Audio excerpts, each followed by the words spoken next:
Welcome to After Work Conversations with Manic and the Jerk. Today we have a very special guest, Faced by Cole. How you How you doing? doing, Face? Hey, So you missed us. We ain't seen you in a minute. You over there making all that money. I know it's been a while, but All it's right, I'm nice gonna to need be to. back. It's nice to be back. Yeah, we're gonna need to borrow like $5,000. We need that at like ones and hundreds and twenties. Mhm. Hey, You look, make that happen? an interest. We got interest coming though. Interest. You said you gonna put us on a payment plan out here. Payment plan interest. You said you're gonna be like the bank out here. I feel you. I wish. Yeah, that's a nice backdrop you got. I take it you are at your business. Yes, we are at my little studio right now. We definitely are. So Okay, did you okay, do all cool. that yourself? You got the floating shelves. Actually, I'm glad you asked because I did. Okay, no, that's dope. So you did the measurements because it's looking pretty even and stuff. All right, Yeah, I was about to look say at it Yeah, looks Face a little up here. crooked. I definitely could I tell made the somebody.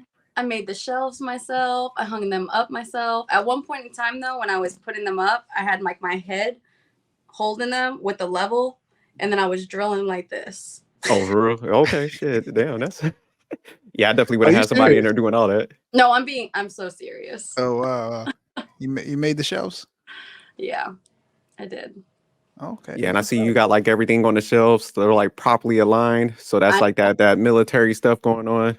Yeah, there's some empty spots though because I have to do inventory and order a bunch of products. So there's some empty stuff. Well, Oh, that's good. okay. They flying Yeah. off the shelf. That's positive. Honestly, yeah, my stuff does fly off the shelf. It really does, actually. Hmm. So can you get into that a little bit before we start asking questions? Yeah. And yeah, so what is it that you do, and where's your business located, or if you feel comfortable? Yeah, so Um, well, you can just look it up online to be honest, so it's fine. okay. So yeah, so currently my business name is Nicole Serafino Aesthetics. I'm located in Gainesville, Virginia. And what I do here is I do all things skin, chemical peels, facials. I also do permanent makeup and I tattoo brows and lips. And then I also do lashes. I kind of started out with just lashes originally. So I do lash extensions and then lash lifts and tints. And then I also do lash trainings for, aspiring lash artists. Oh, okay. Sound like you do a little bit of it all. That's what's up. I know. It's kind of crazy actually. So That's like when you go for like training and that, does it typically you just go for like a specific, like say lashes, and then you kind of just started adding on like all the other stuff? Because yeah, most times you can't find nobody that does it all like you do, right? Yeah, That's kind of so rare. yes and no, right? Yes and no. It just depends, I guess. It really just depends. There's some in this industry, the beauty industry, honestly, you could take it wherever you want to go. The options are endless, to be honest. Like you can grow. I mean, I'm getting ready to start doing like pageant makeup and I'm getting ready to start doing like wedding makeup. So that's a whole nother piece that I'm gonna start adding to like my Oh, okay. services. And that's a whole side. It won't even be in here. It'd be like I travel to people to do makeup. And when I do that, I'm probably going to partner up with a hairstylist. So, it'll be like a partnership there. So she'll do the hair, I'll do the makeup. So basically the options are endless. But in the state of Virginia, you need to have a license. So you need to be either licensed cosmetologist in order to do certain things, or you need to be a licensed esthetician. And to do what I do, I'm a master esthetician, so I can do like medical grade stuff. Um, and that's the difference between just a basic esthetician and a master esthetician is I can probably What's kind of do. like the medical part? So What? the medical part about it is more corrective things, more things dealing with more skin conditions. Whereas, like, I can do chemical peels if I want. I can work at a like a plastic surgeon office. I can Oh, work okay. with actual doctors, and I can do like laser hair removal. I can do just more invasive treatments as a master esthetician. And then eventually I can actually do that stuff in my shop if I wanted to. The only difference is I would have to get a medical director. So someone just to sign off on my license to say, yep, Nicole, she's good to go. But then I would fall underneath his license. So Okay, I see. So if anything goes wrong, then it's his license kind of on the line. Mine too, but his also, because he's like signing for me. It's a co-signer essentially. And plus, does that medical portion, like you have to, would that like up your insurance and stuff like that for that type of stuff? Yeah, so I already am a master esthetician, so it does kind of already up my. So basically, where I'm at, they pay for your basic insurance, but because I do more extensive things, I have to cover the additional insurance. Oh, okay. Yeah, I have to cover the additional, and then also with the permanent makeup side of it, you have to also be licensed in permanent makeup. So I'm a licensed cosmetic tattooer as well. Mm-hmm. That's what's up. Yeah, Face threw that master in there. I saw that. But to answer your original question, I started doing this in my house. Like I started doing this in actually not even just my house, in my bedroom. I will say that I wanted to take a lash course because I said, you know what? I have a feeling I'd be good at this. So I spent like, I think it was $600. I took a lash course from a girl I knew who did lashes, and I liked the way she did lashes. So I wanted to learn from her. She taught me. I set up shop in my bedroom. I put a little bed and a table. If you follow my Instagram, you probably will see like my initial setup, how I had it. And I started taking clients while I was in school. And so I basically would be in school from 9 to 4 every day. And then at nighttime, I'd come home and I'd take a client at like 7 or 7:30. Yeah. So I was just like, I was getting my license, but then I was also working at the same time, just to kind of, build my craft. And all I thought I wanted to do was be a lash artist. Like seriously, at the time I was like, I just want to do lashes. This is just the legal way to do it. This is what I got to do. And then as I was going through school, I realized that I developed a passion also for skin. So another little, I know we kind of like skipped my introduction as far as. No. We'll circle back to the like beginning part, but I like this because I do got a question for you after you finish up. I want to. Okay. So I'll circle back just a little bit real quick, but I did go to college originally at GW for exercise science. So I originally wanted to be a physical therapist. So my degree plan was basically all science. It was all like human anatomy, physiology, all the things. So then when I went to esthetician school, I realized how connected the two were.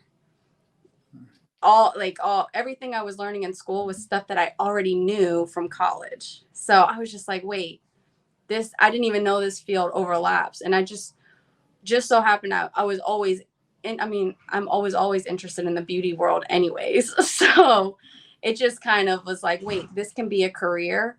Like I didn't realize this was a career also. So a light bulb kind of clicked when I was in school. And I said, you know what? I'm going to open up a shop when I get out of school. And I'm going to do also skincare and facials. So that's kind of what I did originally. I just did lashes, and then this kind of happened also while I was in school. So the lady that taught you the lashes, do you think you like surpassed her in skills now? We're going to do a little shit talking right now. You know what? In skill, well, so I will definitely say like we are different styles with lashes. Hands down though, I will say she is far better than me at lashes, right? Because I think she just has a different skill level for her lashes, and which is why I wanted to learn from her, right? So I think she mastered her craft very, very well. So she is hands down a great lash artist, but we have very different styles.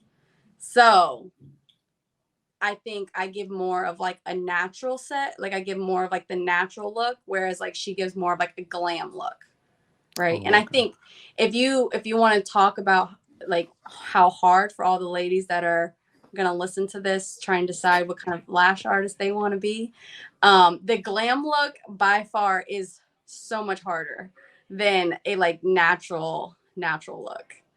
And you say you do the natural, right? And I'm more of like a natural, like I give people like a natural look. That I woke up like this look, you know? Oh, okay. Yeah. So let But, me give you my take on who's better, just based on the response you gave. Like I know how to read body language and that, and you took a real tactful, humble, like explanation. You did it, you was like, well, there's two different styles, which means you're a lot better.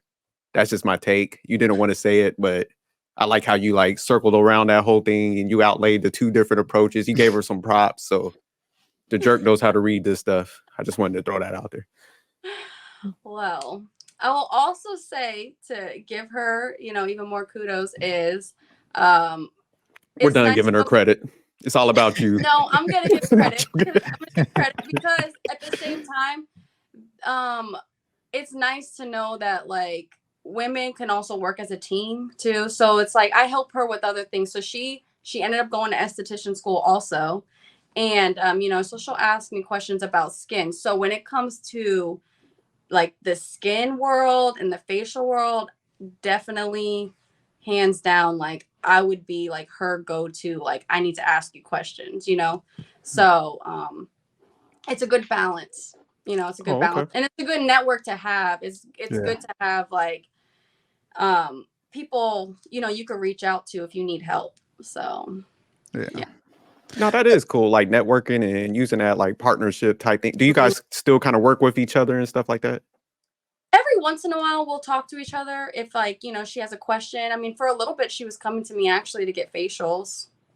Oh, okay. So yeah, for a little bit, she was actually coming to me to get facials, and she'll ask me questions about school and, you know, things like that. So I haven't talked to her in a little bit, but for, you know, we're still social media friends, and the door's always open if she ever needed something, versus the same way if I needed something, I know I can hit her up and ask her a question. So yeah, that's really good. Establishing that network and connection. So she essentially trained you when you initially started, and now, you know, she has access to you now that you have your self-established, your establishment, and you know your skill set. So it's like that's excellent for like networking purposes. You ready to jump into the questions? Just I got one last thing because I just want to capture it since we're hitting that. So would you recommend like a lot of females like jumping into these lanes to kind of take that approach where it's just like learn from different people, but also be willing to like, once you kind of build those skill sets, also like you said, train other people and stuff like that? Would you kind of recommend people using those different, like I'll say, strategies? Oh, absolutely, for sure. Because the thing is that you can learn from everybody, right? And then especially the people that are learning from you, I hope someone that I'm teaching, I really hope that they surpass me, because then I did my job right by starting them off at a better point, right? I started them off at a higher level than what I started off at. So I did my job as a trainer. So technically I want them to be, it's like your kids, like you want them to be ahead of you, right? You want them to not have to start from the bottom. They already start at a solid level. So, and then also I can learn from them too. So, because they might, if as a beginner, you have this energy to, you know, keep learning, and you have this energy to like, I'm not going to stop until I've learned it all. So when you have that energy, those people have like, they might become better than you just because they are just so focused. Whereas when you're already established and you're kind of you go with the motions all the time, you may become complacent. You're like, you know what, I'm good where I'm at. So you're not really learning anything new. You're just going to go with the motions. So going back to those people that you've trained, or people that, you know, are just starting, coming back to them and kind of saying like, hey, what do you have some feedback for me? You're absolutely going to learn stuff. And I think you should be open to learning it. And I think everybody should be open to sharing, as long as everybody is, there's no like grimy stuff going on with it. Steal your clients, or, you know, steal your image. You know, they have to still be unique. Everybody has to be unique. But if it's not like grimy, then, you know, share away. Okay, I was Yeah. about to give you a little pushback. I like how you clarify that. I was like, you're not supposed to give them all the techniques and No, stuff. you don't give them all, but at the Like, same not the time, trade like, secrets and stuff, but you give guidance, right? You give guidelines, and you could tell when someone's sitting here like taking note for note, like, okay, she does X, this step by step of everything, and then they're gonna go and flip it and do it. It's like they plagiarize, right? And then they don't oh, okay, yeah. and they don't give you credit or anything like that. At least give me credit. If you plagiarize me, give me credit. But at the end of the day, like this industry, I guarantee you're not going to be the only one who's ever done something. And I mean, if someone does that to me, then I look at it as like I'm doing something right. If you're copying me, then Oh, okay, the trendsetter. I'm That's how doing something right. Yeah, like I'm doing something right. People want to be like me, so I don't even take offense to it. That's rare. yeah, yeah. You're a good Yeah. person. I'm sabotaging everyone. You said I'm sabotaging. You're getting the minimum, and then yeah. No, I'm joking. Yeah. No, that's definitely rare because it's rare that you would want somebody to do better than you. I think I read something along the lines of like people only generally want their kids to surpass them. But other than that, anybody you're training, you want them to get to a certain level, but never quite past you. That's why it's recommended to once you get to certain levels of mastery to kind of essentially find new people to train under because there's going to be limitations to what most people are willing to share. Kind of like the whole like trade secrets because you don't want nobody to surpass you. So that you're a rare one. So somebody, this is promotion for you. So we'll definitely, yeah, that's rare. I'll just leave it at that. But we'll go ahead. We'll jump into that first question, and it kind of ties into like how you got into this field, but like even before that, because you did a lot of stuff, and I would say like a short lifespan, and just all the kind of stuff you did. We know your background and stuff, so how did you? What did you go into the military like right after school, or how did you go into the military, and what branch did you decide to go into? Yeah, so it's funny you say that because people that meet me now, like one of my friends, she's like, "You have 9 lives." I was just like, "Kind of do," but for me, it doesn't feel that way because it just kind of one thing after another. It's like one chapter open, close, the next one. But I guess like in the grand scheme of things, it is a lot. So I guess you can say I was 19 years old when I joined the Marine Corps. About I think 18, 19 years old. Maybe I was about to turn 19, but joined in 2011 and just graduated high school. I had school was not for me. Like some people just know it, and I knew it. I knew school was not for me, so I kept talking to my dad, and I'm like, I want to join the military. I want to join the military. My dad's like, well, try to go to school first. I was like, all right. So I did like a semester at the community college here. And it was just grade 13. I didn't care. I didn't care about it. I was working at Jiffy Lube as the cashier. So I was like this, and I'm just like, I can't. My friends were all in college and they kept coming home during the breaks. And I was like so excited to see them. But then it's also it's like no one's excited to see me because I'm here. Like I didn't go anywhere. So I decided to, I joined the Marine Corps. My family they're all Marines too. So my mom was a Marine, my dad was a Marine. So I was like, well, I can't join any other branch, basically. Oh, okay. I got to join the Marine Corps. Even though my dad did want me to. My dad wanted me to join the Air Force. But like I said, I was not a studious kid. So I couldn't even get into the Air Force if I wanted to. I think my ASVAB score was so low. It was Mine too. yeah, it was like the Marine Corps is for you. That's it. Marine Corps it is. Well, because it's either the Marine Corps or the Army. And, we're not going to get into that, but, Hater alert. Yeah, so the Marines, all right? Join the Marines. And I was in the Marine Corps for about 5 years, active duty. And I honestly, I felt like I was great at it. I loved the Marine Corps. I don't really have negative things to say about it. It's hard. It's not easy. But I loved the challenge. I think it was probably the best thing I ever did for myself as far as a kid who had no future plans, like didn't know what I wanted to do with my life. I just knew I didn't want to live at home with my parents. So it That's solid. helped. Yeah. Yeah, it helped me become very responsible. Helped me learn how to have work ethics. It helped me just become disciplined too at the same time. Like you could never get me to wake up past like noon as a kid. And now I'm waking up at 4:30, 5:30 in the morning to go Oh, pee. you still waking up early all the time? Hey, look, I'm still doing it now, Yeah. my days are still pretty good, solid right now. I have my moments though, not gonna lie. So what was your job in the Marines though? What was your So I was a radio operator, so communications. So I did a lot of stuff with radios, and Oh, okay.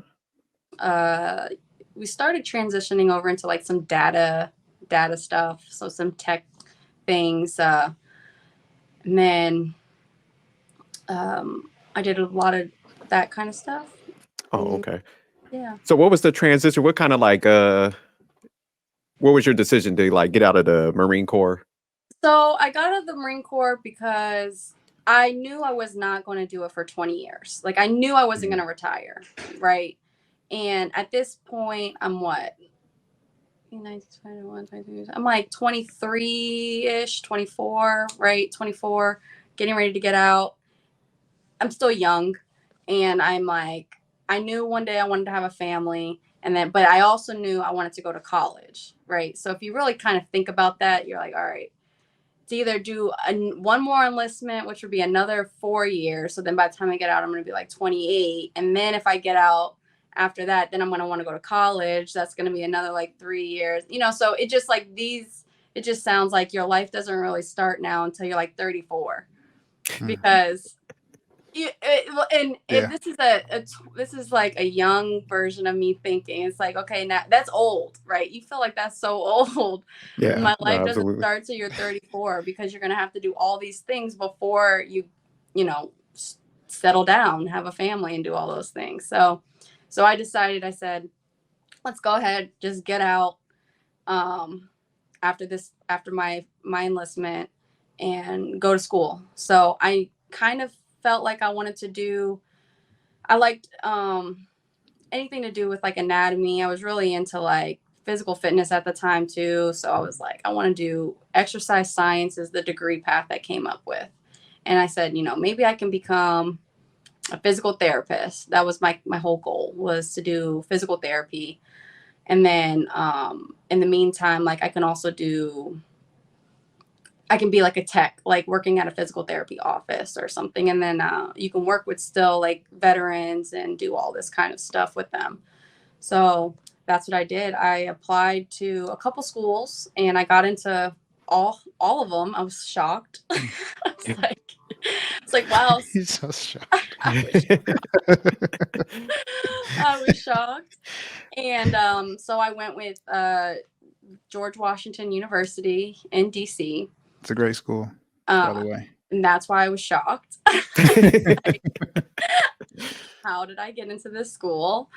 And then so I went with it, and that school was hard, very hard. Especially I was taking physics, anatomy, kinesiology, physiology, chemistry, biology. Every science class, you name it. And then I minored in psychology too. So I definitely cried myself to sleep sometimes, not even gonna lie. But I learned so much. I learned so much when I was in school. I got to build, and I learned so much about networking, like so much about networking in school too. We had a lot of different events with, it was a great opportunity, like by far a great opportunity. I got to work on a lot of different skills.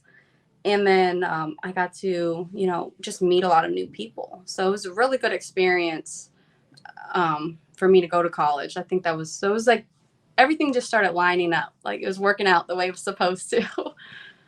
Yeah. No, So it's pretty cool. Just like your timeline, because that's Oh, why I was laughing, because like when you were saying like you did the 5 years, I did 5 years too, and I was like thinking about the same thing. I'm like, damn, like if I do another enlistment, I'm gonna be this age. So let me get out and go to school and stuff. So it's like when I talk to a lot of people that got out around that timeline, it's like they always like thinking about the same thing and like same I got to thing. connect these pieces. I got to go to school, and then everybody kind of pivots into the lane that they end up in. So yeah, no, that's funny that you did the same amount of time and stuff. to Exactly. confirm, you did graduate from GW. I graduated. Hey, Graduated. bravo. You I need did to put the diploma. I plaque up in made it. the shop though. You Where's said the what? degree at? You got What's it on your that? wall and all that? You know what? I do need to put it up here. The diploma, I do, but I don't care. It's for me. I know about it. Yeah, keep that at your house. That's your Yeah, so there's you can see probably it every day. there's probably a, I mean, there's a picture on somewhere online. Oh, I think on my Instagram or something, but that's about it. Okay. Yeah. I did So great. how was your transition from military life to civilian life? So I will say at first it was a little difficult, like at first for sure, because when you get out of the military, especially the Marine Corps, it's a very unique, the Marines, I'm sure you guys have been around Marines at some point in time too. They're very unique individuals, and I'll tell you the one You guys thing are that I did. crazy, but That's I will ride with the unique. The good word. very unique individuals, like. But one thing that I think that I love the most about the military is you can walk up to anybody and have a conversation, and like you have someone to talk to all the time, good or bad. Sometimes it's like, okay, I just need my alone time, but at the same time, like there's somebody to talk to all the time. So you don't realize that, right, when you get out, because when you get out, it's like you look around and there's like nobody to talk to like all the time at all. And I'm gonna have to call when you Cap. really Yeah, I'm flat out just call Cap. Nicole, oh you have no problem finding people to talk to. no. It's Yeah. Cap. You don't knock this bullshit off, Nicole. Yeah. Man, matter of fact, cut the lie, man. Let's drop her. No. Shit. No. It's hard because like you can't find people that relate like to you either, Okay, because that's better. okay, you can't find people that relate.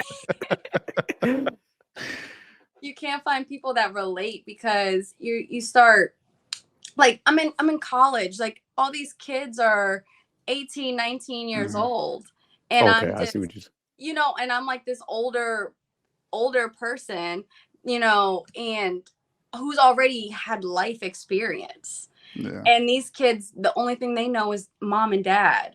And it's just, there's nothing to talk to them about. So you're just like, okay, you're lonely. You don't have friends. You don't have anybody to talk to really. And then all the friends that you do have, they're busy at work, so I would think that would probably keep you a little bit more focused though, because I mean, if you're there for school and you got a mission, you're feeling older, it's like a nice way to just be like, you don't have to be all up in the mix because you look at them as kids, yeah, so which was true, but there was secrets to succeeding in college that I had to learn, and it is about there's secrets, okay, and I know you guys would you been care to to share college. some of those secrets? Yeah, you guys know some of the secrets, right? Like, but you have to be friends with the people in the sororities, the fraternities. You have to be friends with the people who were valedictorians in their high schools that are just, so you have people to study with. Oh yeah, facts. Like you need people to study with, because especially if you haven't been in school for 5 years, like Yeah. I forgot how to study, I forgot all the study tools, all the study habits. And then they have all the different applications, you can use. And my first semester in college, I was like, how are these kids doing it? Like, how are they seriously getting A's on these tests when I'm walking around, I'm getting a C? I'm like, and I know I stayed up all night studying. Like I stayed up all night, and there's just no way. So then I learned the secrets, and the secrets were you got to have friends. You got to have friends. Yeah, study groups, The especially study in like groups. especially in a school like GW. You have to have That's a study good school. groups. Yeah. Yeah, you have to have those friends. So, and then it was great when I was at GW though. I found there was a community of GW veterans, which probably was another reason why I got through school like great, is because I had a community there too of all veterans who you were able to communicate with. Like once I found them, it was nice because we all can relate, and we could talk. Everybody was different branches of service and everything, but it was fun being able to say, I was a Marine. But They were like, what? no, yeah, Is it definitely. once a Marine, always a Marine? You're still a Marine. Exactly. Oh boy, man, I remember I was switching like my MOS or job, and it was down at Fort Lee, and then they had the Marines that would like train there because it's like a training command. Mm-hmm. And then I'll go over there. I'll just mess with them because I was always like just bothering people. So I'm like, hey, how you soldiers doing? Oh, they'll snap at you. We're Marines. I'm like, man, you guys are cooks. And they was just like amped up and stuff. So yeah, they ain't mess around, man. They hold that tight. Like that Marine, they was all getting tatted up, Yeah, they were all getting tatted up. Oh yeah, they take that serious. Yeah, But going back to your story, because I think that is good, because one of the guys I just met recently, he was getting out the military and he's going to Mary Washington, good friend of mine, and he joined the veterans group on a campus and stuff, and he was saying that like that helped him a lot talking to other people. I mean, when I got out, it was like 2001, yeah, internet way was just before all popping. Now we that. still on dial up and stuff. So, like we didn't have those groups, but I'm glad you mentioned that, because I think like people, it is awkward when you get out the military and you're about like 23 and you just like had all that life experience. It's just hard to interact with other people and stuff like that. So I'm glad you brought that up, because a lot of people don't understand that. And those veteran organizations at the school, like if anybody on here that's going to watch this, they don't know about it and they're in school and they need help, like I highly recommend going to find your veteran organization, because you're going to get a lot of help there. And they have a lot of resources, so many resources just for you, and opportunities to like network, for sure. Network. Thanks for bringing that up, because he was telling me about how that helped him out, and I just never thought about it. I missed that opportunity, but a lot of people, it's just like definitely tap into that.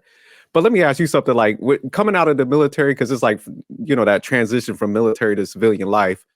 How did it take you a while to kind of how we're all like uptight and real regiment? Did it like take you a while to like kind of get out of that phase? For sure, especially in school, because I was telling somebody about this too the other day. Like my biggest pet peeve was, it's like the last 15 minutes of class and everybody's already like putting their stuff in their book bags, they're closing their laptops, so all you hear is just stuff moving. Like that's all you hear. And the professor is still talking, looking at you and still talking. You got everybody just, not even paying attention. It used to be and like it was so stupid, but it would used to be like my biggest pet peeve, like just to hear all the chaos of everybody moving everything, because that's disrespectful. So and you just would know, like in the military it'd be like that's a no-go. Like you're gonna wait until I dismiss you or I tell you can start packing up your things.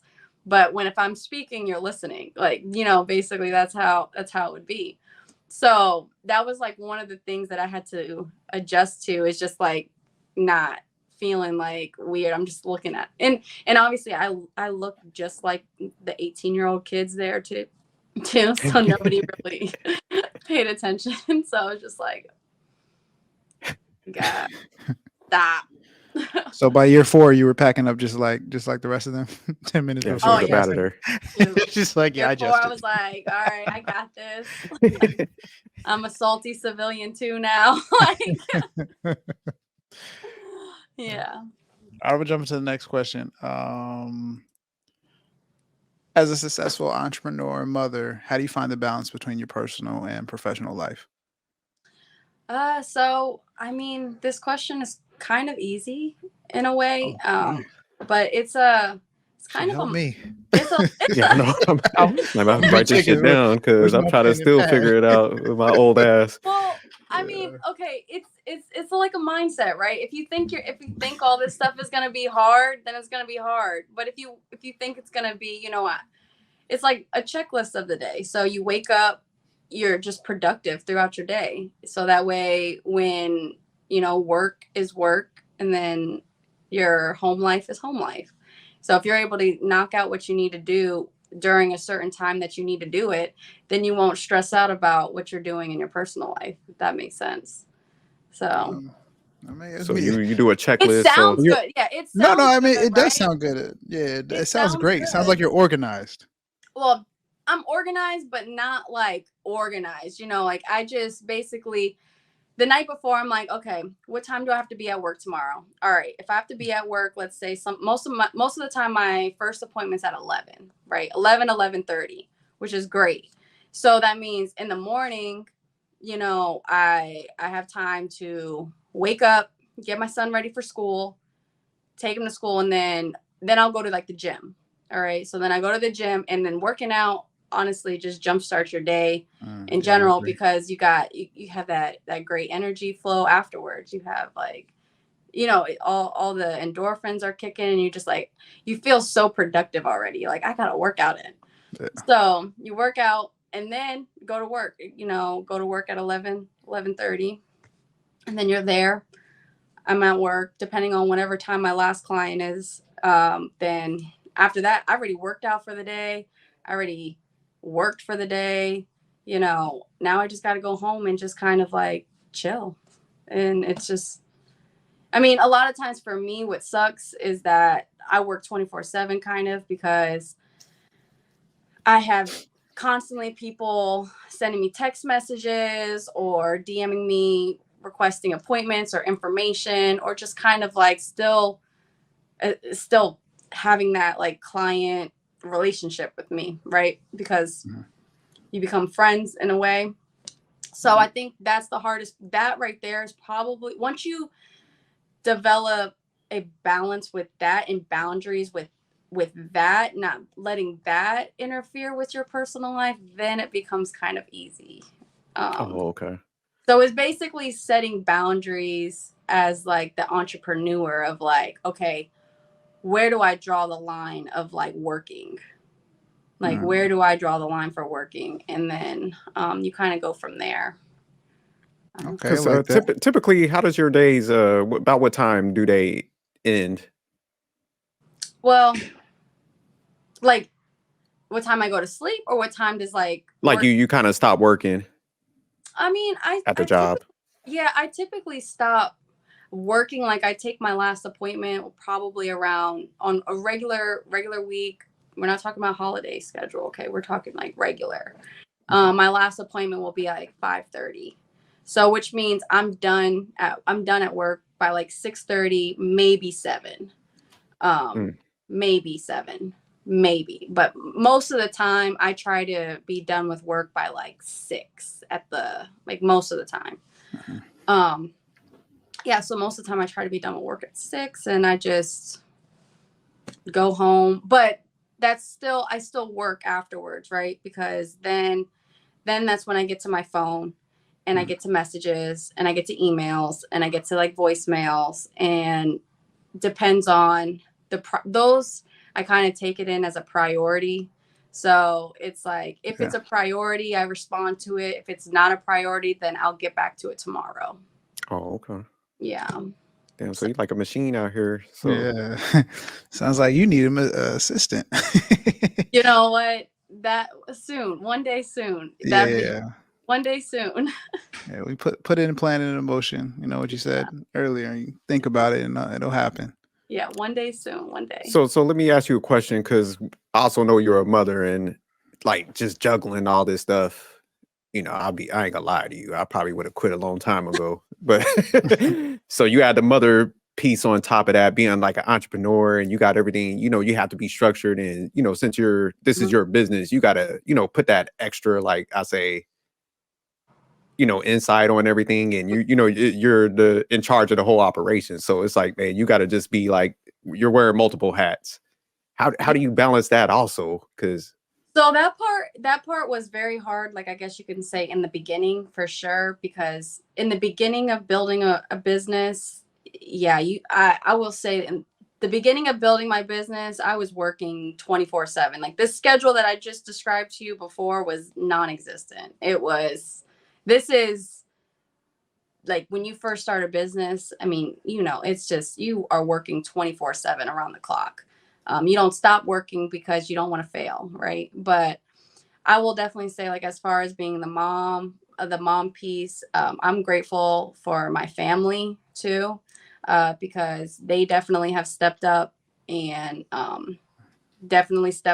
have stepped up and like they believed in me. They were like, you know what, I know she's gonna do great things. So I think without them, for sure, none of this would have been possible.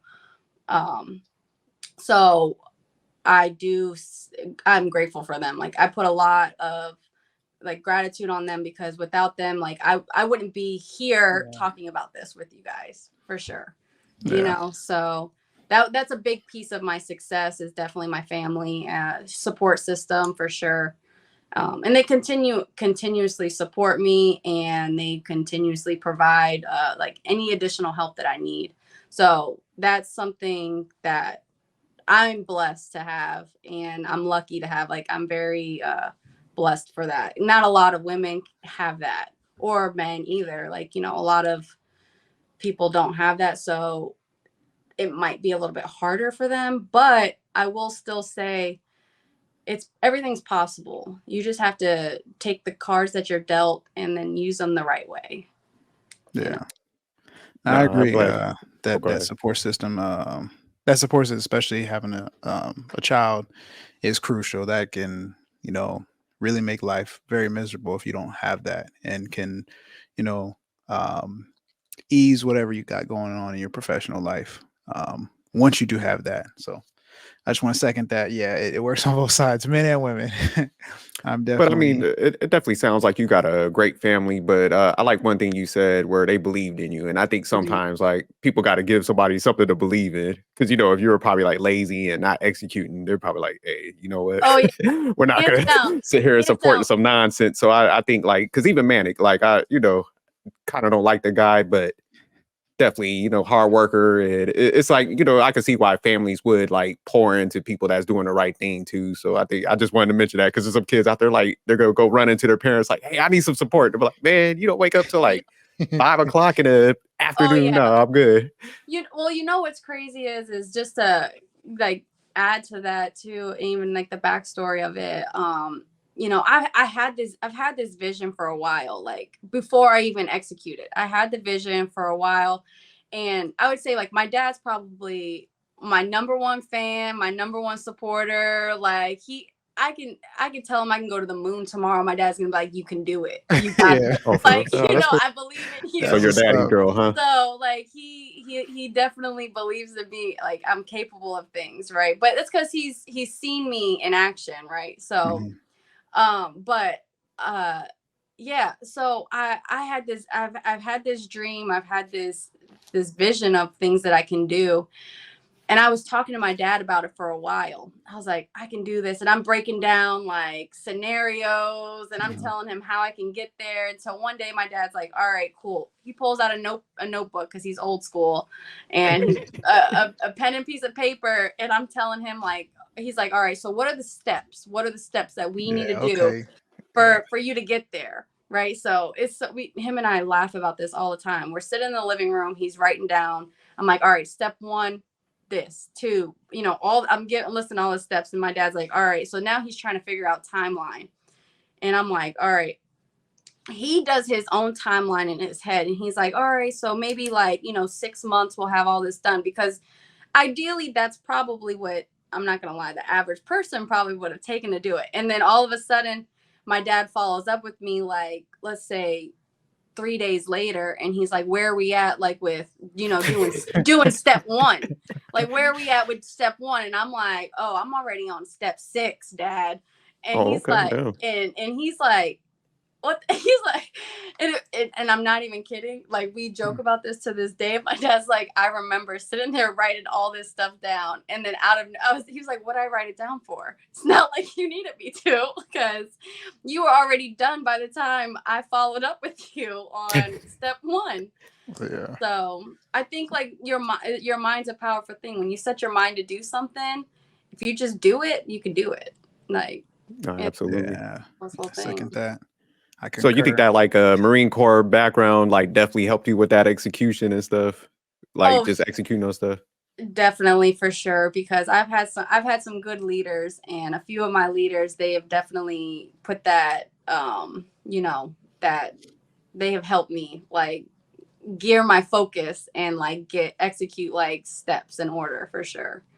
So yeah. Oh, that's dope. Because most of the time, you get people to start writing stuff down, and then like you said, you set that like timeline, and people just sitting on it. They don't move out. So that's dope that you.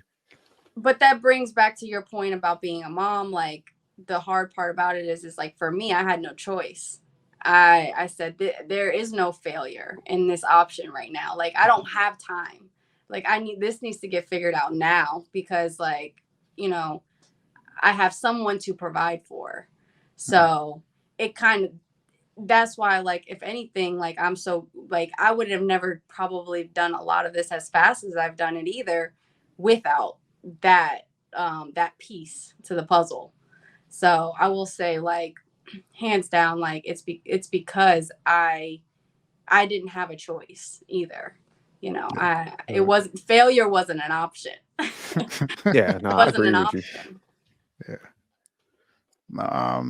I was gonna say, like, definitely, even though you did the steps very quickly, there's a lot of studies that show that once you actually write things down, it just makes you more effective in actually accomplishing those tasks. So, like, even though you knocked it all down, like, your dad was spot on for writing it down, because absolutely. whenever you He have a probably vision, still has the checklist. He probably still has it in his notebook, because he has one notebook and he writes everything in that notebook. Yeah, you should get that page and cut it out and have it framed. Have it framed. No, serious. No, for real. Yeah, no, absolutely. That's a good idea. No, but shout out to your dad for doing that, man. Because I mean, it's like, oh, hold on, Glitch. Yeah, no, because it was like, your dad like having that support, but also like making you walk through the steps. And then I think like you being like a selfless parent, using that as that motivator, because everybody don't make it, Yeah. A lot of parents don't put their kids first, so it's just funny when I start talking to people. Like, I could tell like certain people who are selfless, where it's just like I'll ask them about like legacy or something like that. And then, everything's just like driven by, hey, I want to do better for my family and stuff like that. So now it makes sense why you execute it like that also and stuff. So we established FacebyCole, successful entrepreneur and mother. So I'm gonna jump right to this next question. If you ain't got anything else to add, Jerk. No, we could go ahead. Okay. Wait. This dude's always struggling. You want me to pull it up? There we go. Okay. When dating, have you ran into men who are intimidated by what you have been able to accomplish? Yeah, absolutely. Okay. Definitely have. I mean, I think and this goes for almost anything, but when two people are not on the same playing field, especially when two people are not on the same playing field, then like there's just a imbalance there, and someone's bound to get jealous, or someone's bound to feel intimidated. And mostly men are not. It's in their nature to get intimidated by that factor too. Not all. I didn't say all, but I'm saying most men who have in their own insecurities. Okay, there we go. They can feel that way, but. I mean, I guess that's how you get weeded out, right? But I like that. She said weed it out like it's a process. Get your weak ass out of here. Yeah, because like most men will see you and they'll say like, "Oh, she's driven. She's got her shit together." Oh, sorry, I'm cussing on here. Oh no, you good? Yeah. Oh, most men, like the way you attract them is also the same way you possibly lose them. because they're attracted. Like a lot of men are like, oh yeah, she's got it going on. But then when you don't have time to spend with them because they're not on the same level as you, they don't understand. They're like, okay, well, make time for me to do this. But it's like, what are you doing during that time? If you're not doing anything, like I'm quite not going to question like doing. Like why am I the one that's always busy, always, and you are never busy? Like what are you doing? Gotta go after more ambitious men. You got this, like you said, you got to weed them out. Yeah, you weed them out, but but so the answer to your question is yes. And it's not just me. Like I know there's plenty of women. Like, I mean, I talk to women all day, all the time. So I know they will say the same thing. And sometimes it's their husbands, it's men that they've already been with for years. And they're like, yeah, now I got a promotion at this job and my husband is, acting funny. I don't know. So yeah, no, especially in your lane. I know you get a lot of stories and stuff because you're like kind of like a shrink also. Like I know they're poured into you and stuff like that. Yeah, it's just it's that insecurity, man. We see a lot of guys. We was always the ones like fighting against that. Like, nah, But is it mainly the timing aspect where like you said, it's like everybody would kind of sign up for that because like they're like, oh, okay, there's a lot of good qualities, but then when they start seeing the schedule, because like you said, you grinded it out, they kind of start complaining about your like scheduling and time stuff. Well, timing is not timing, yes, but the difference is like the selfishness that like men can be sometimes too, because it's like it has to be on their time, right? It's like there's it's like no compromise. It's like, hey, I want to see you at this time, and if I'm like, oh, well, I'm not busy, but I'm cool like after this, you know what I mean? It's like it has to be there. It's like, no, it needs to be on my time. Like this is my time. So, because I'm free right now, so you should be free. It's just, Even with them knowing what you do, that's still an issue. With what I do, I mean, well, because it also comes down to my priorities too. Because so for like, it's like if I want to go to if technically I'm not working right now, but I'm like, but I want to be at the gym also. So, it's like I still got to get my workout in, so it's like, so you want me to take away my gym time so I can come hang out with you, and sometimes like, you would do that, but then now I'm like, I'm not doing what I want to be doing. So you start sacrificing a lot of, the things that you want to do. So it's just. Yeah, no, I'll be tough because like I'm like thinking about your schedule and I'm like, shit, I can't give up my gym time, so that's off the table. Like I'm not I can't give that up at all. So yeah, have they ever like? I mean, do any of them like try to like accommodate it? Like, okay, man, we could go to the gym with each other or something like that. Are you just like I don't even like working out with nobody either? Oh no, I definitely do. But it just I mean, I don't know. Like maybe like not all guys like working out either. I don't know. Oh, so you be messing with these fatties out here? No. dudes with beer guts and. No, absolutely not. Absolutely not. But you're just asking overall. Like this is an overall, like overarching, evaluation. So yeah, I mean, basically, yeah, like there are men, but there also this is the opposite. There also are men that are very supportive, so there's both sides there's both sides. So I don't want to say like all men are like this, because absolutely not, but I think there's just both sides. But when it comes down to is like what level of like playing field are you at, and then where they're at, are you guys both on the same level, or is a man higher than you or whatever? I mean, a man normally. How do you feel about that? That's a great question. If a man's higher than me, like how would he fit in your life, like as far as structure? Are you looking for more like a partnership somewhat, or are you on that what was it, the traditional stuff where it's like, hey, he's the leader type thing? Oh, I mean, I guess by nature, I mean, I'm a very submissive woman, right? So like I would definitely say that I could do a lot of those quote unquote like those traditional values, but at the same time, like when it comes to finances and money, like I still don't have a problem like paying for things, or sharing finance, like hands down, like I don't have a problem with that piece either. But as like I personally enjoy, when you're at home, like in a relationship, like I do enjoy cooking. I mean, I naturally like cleaning too. Like it's just like a weird, I enjoy doing that kind of stuff too. So, but as far as like that, whatever the household needs, like with whoever I'm with, um, it doesn't matter. Like we can either be on the same level or he could be higher. It it I don't necessarily know lower, right? Because if you're lower, that means like you just don't have like a lot of drive. Like, I mean, you can have ambition, that's good. You don't have to yeah, like it's just lower just means like I don't know, you just don't have a lot of drive. I Really. feel you. You need Nah, to be don't Yeah, do lower. yeah, you that need to be makes sense. focused. So is it more so the level of somebody's ambition? Because that's kind of what I'm hearing what you say is just like uh if you're with somebody who's not as ambitious as you are, they're just not going to really understand what you're going through as like a business owner. Because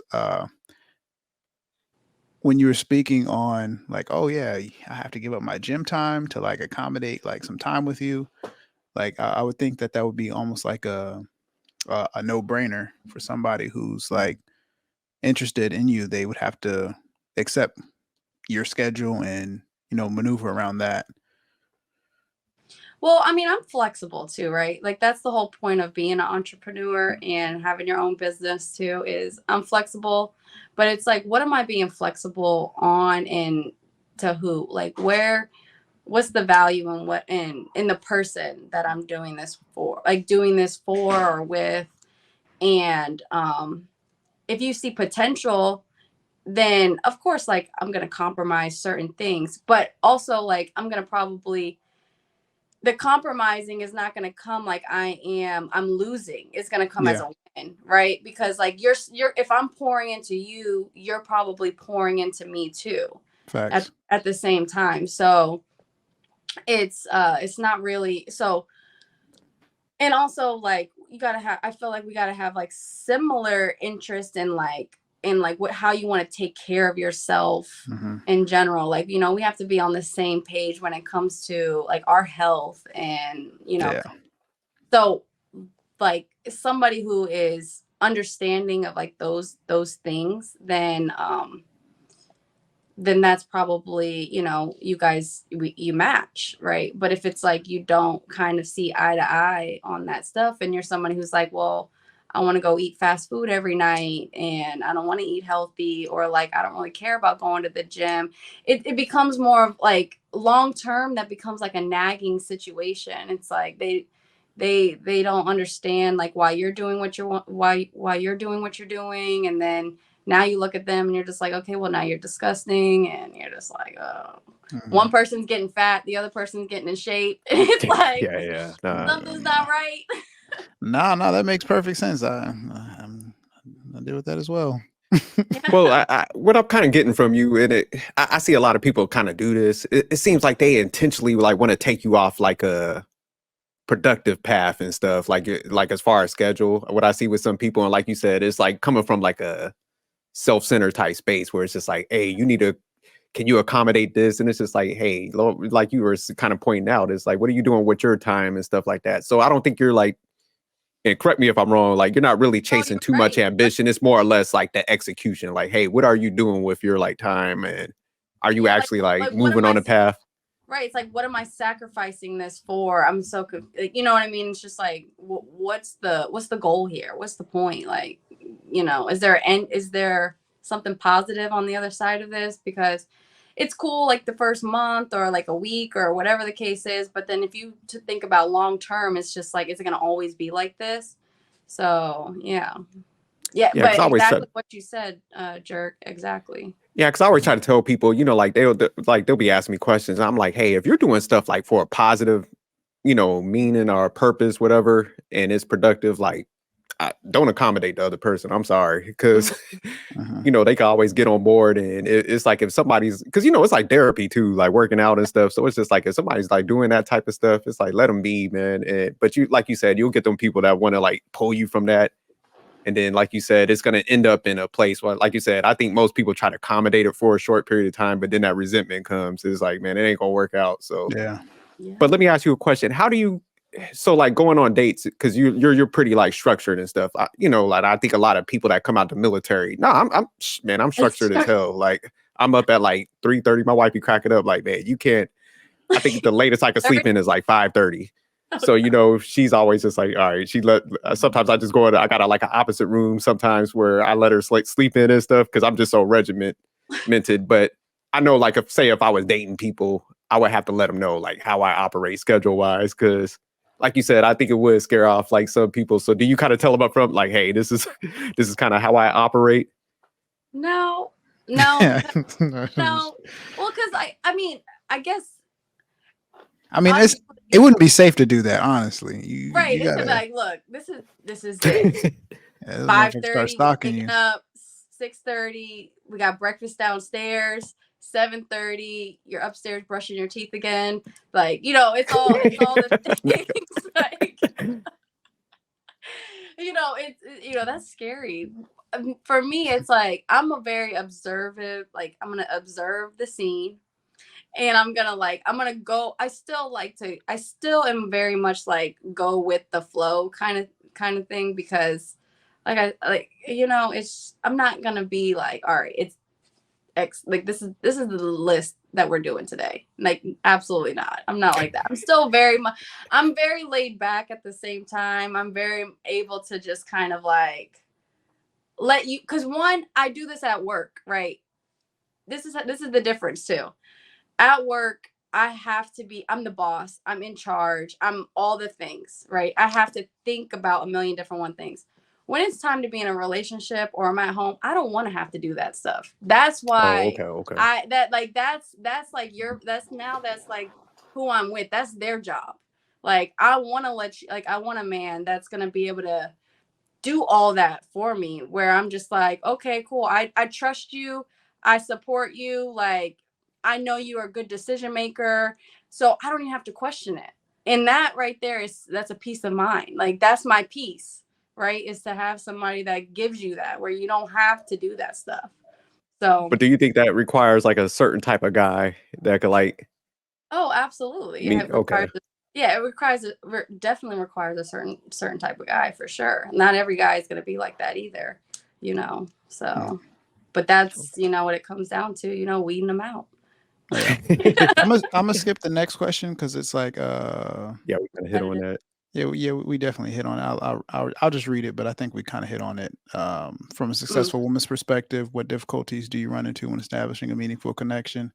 I think you kind of said it. Things, yeah. So yeah, I'm just gonna go to the next one. I don't know how. I mean, just with your busy schedule, of course. I'm sure you're not as Not paying attention to YouTube, but yeah, You was in not as these YouTube streets for a minute, hanging out with us on yeah. I was Concord hanging Network. out with Shout you out guys. to Yeah, I kind of got a summary. We can like sum it up and say like social media. yeah. There you go. There you go. Yeah, because and also we could sum it up with my clients. You know what I mean? Oh yeah, true. Facts. Yeah, I hear it all. I hear the dating life. Like, I don't even need to watch social media to hear it. Like, Yeah, you getting that firsthand. I Yeah, get first. fill us in. Yeah. So okay. Is dating really? So also, I'm gonna say this. What you surround yourself like by, and what you tune into, because you're going to see good relationships and you're going to see bad relationships. So I think if you focus on the bad, that's all you're going to see. But if you focus on the good, then you're going to see good. So I don't like to be influenced by, you know, someone else's relationships. All I can say is like a lot of people fail because one, they lack communication, and they're not selecting people properly. So like you're going to get bad results, right? But I will say another big piece right now is like you have a very different environment in this dating scene right now where everybody is on apps, right? Everybody's on apps, and everybody has access to the world. Like, you know what I mean? Like you have access to more than just your neighborhood or, you know, the town that you live in. Yeah. So, some people just don't know how to compromise. Some people don't know how to look in the mirror and see their own flaws. You know, they don't know how to correct their own mistakes because they don't want to own up to them. And then you got a lot of people that say, I don't need things, you know, from certain people, but like they want it, but they don't need it. I don't, you know, just a whole bunch of things. You guys know what I'm talking about. No, I do know what you're talking about. One, I was waiting for you to hit on, because I thought you were going there, with the whole apps, dating apps and whatnot. It almost is like there's this abundant amount of options. Plenty of Yeah, so I think that really, um, messes with people, especially people who, you know, do have options. There are men and women still at 60 years old on these apps. All right. Yeah, Playing the same games that the yeah, 20-year-olds are playing. I'm not even kidding. Like I put that on everything. Seriously. yeah. No, I Yeah. believe it. I believe it. It's like, oh, okay, well, I didn't like that response. You didn't give the proper response. Let me move on to the next person. Like, I didn't like their response. And unfortunately, what sucks is what I'm seeing like a trend of is like, especially with females, is females are more on a time schedule, right? Because they're more of like, now a lot of women are like 30 in their 30s and like they're still single, don't have kids, and like their Yeah. clock's ticking, and they're just like, okay, so they want to establish relationships with a man like quick. Like Yeah. it's Scary. like the first date, okay, give me your resume, boom boom, like when are we having a kid? You know, it's like, Do you want to get married? Do you want any more kids? Yeah. and like Scary. people aren't like, you're not even getting to know the person you're on a date with like yet Facts. anymore. You're not even having fun with them anymore. It's just like, all right, it takes, and that's scary for a man too, because No, it's definitely scary. they're like, whoa, hold on, I'm about to get trapped by this crazy girl who thinks I'm her husband. Like, you know, so it's scary. But there's going to be women who don't think that's wrong. Like they're like, I'm not doing anything wrong. Like this is exactly what I should be doing. I'm dating with a purpose. Yeah. But Yeah. that's not necessarily the right way to date, right? You know? No, I agree with you 100%. Because as a guy on the other side of that, it's definitely good questions to ask, and you know, things you should try to find out, especially as you said, with women in their 30s and getting older, like don't have any kids but want kids, and to find out, hey, if this person is even willing to, you know, go there, so they can just be like, okay, this is not going to work, boom, weed it out. But life doesn't work like that, and whenever you ask questions like that, it can come off as a bit abrasive and you know, as a turnoff. So it's like, I think the question is not really the issue. It's just, when do you ask it, and you know, what level of like nuance do you use when you ask it? Exactly. And honestly, there's no one size fits all answer for that one No. either, because it's going to depend on that connection you establish with the person. Exactly. Yeah, it's going to depend on that connection. It depends on, I mean, where are they also at in their life, Yeah, and what facts. they want. And Yeah. I was gonna say when this live ends out, we'll talk in the back. Let's compare notes. I'll tell you. Manic has stories for us. Yeah, we got. I'm not gonna do it here. Nah, but I was talking to Manic a little bit about this, and I'm like, man, I'm turning that shit to an interview. First date, I'm asking like, man, you might have to pull out some W-2 forms. I'm going all in. I'm being abrasive. The difference is I feel like if a man does that to a woman, it's probably going to be more acceptable, right? Because this woman, you don't think so? No, she's definitely walking out, but I got to give it a shot at first. Okay, no, it's not that I don't think so. Well, No. Well, hold on. It depends what you're asking. You know, look, I guess it depends what you're asking. Or basic also questions. It depends what basic her questions was. Okay, dog, walk me through this. I need some help because I ain't been out there since like shit. I don't know. I'm too old, but like, yeah, I've been married too long. But okay, if I was going out on a date and I was like, I wanted to figure out like how much money she made, how would I go about that? Okay, hold on. Let's do a mock. Cole, hi. I'm Manic. How are you? All right, I'm definitely leaving. If you say hi, I should already know your name, Manic. Well, okay. I went a little bit too far, but okay. Next question. What do you do, and how do you like your profession? Oh, that's a good question. Nope. What? Nope. Oh, I've heard this question so much. Everybody asks this question. And now So what would okay, so what happens next? Unmatch. what would that girl's actual profession or what she does, what would it be? It could be anything, like professional, like a good job. Like I would never talk to a Oh, woman they just about a like good job. like hands down, like they would say, just I don't feel like talking about what I do for work. No, they'll talk about it, but it's just like it comes with this caveat, like, what am I at a job interview? Like, no, I'm I would be vetting like, them. yes, you are. You are interviewing for a job. Yeah.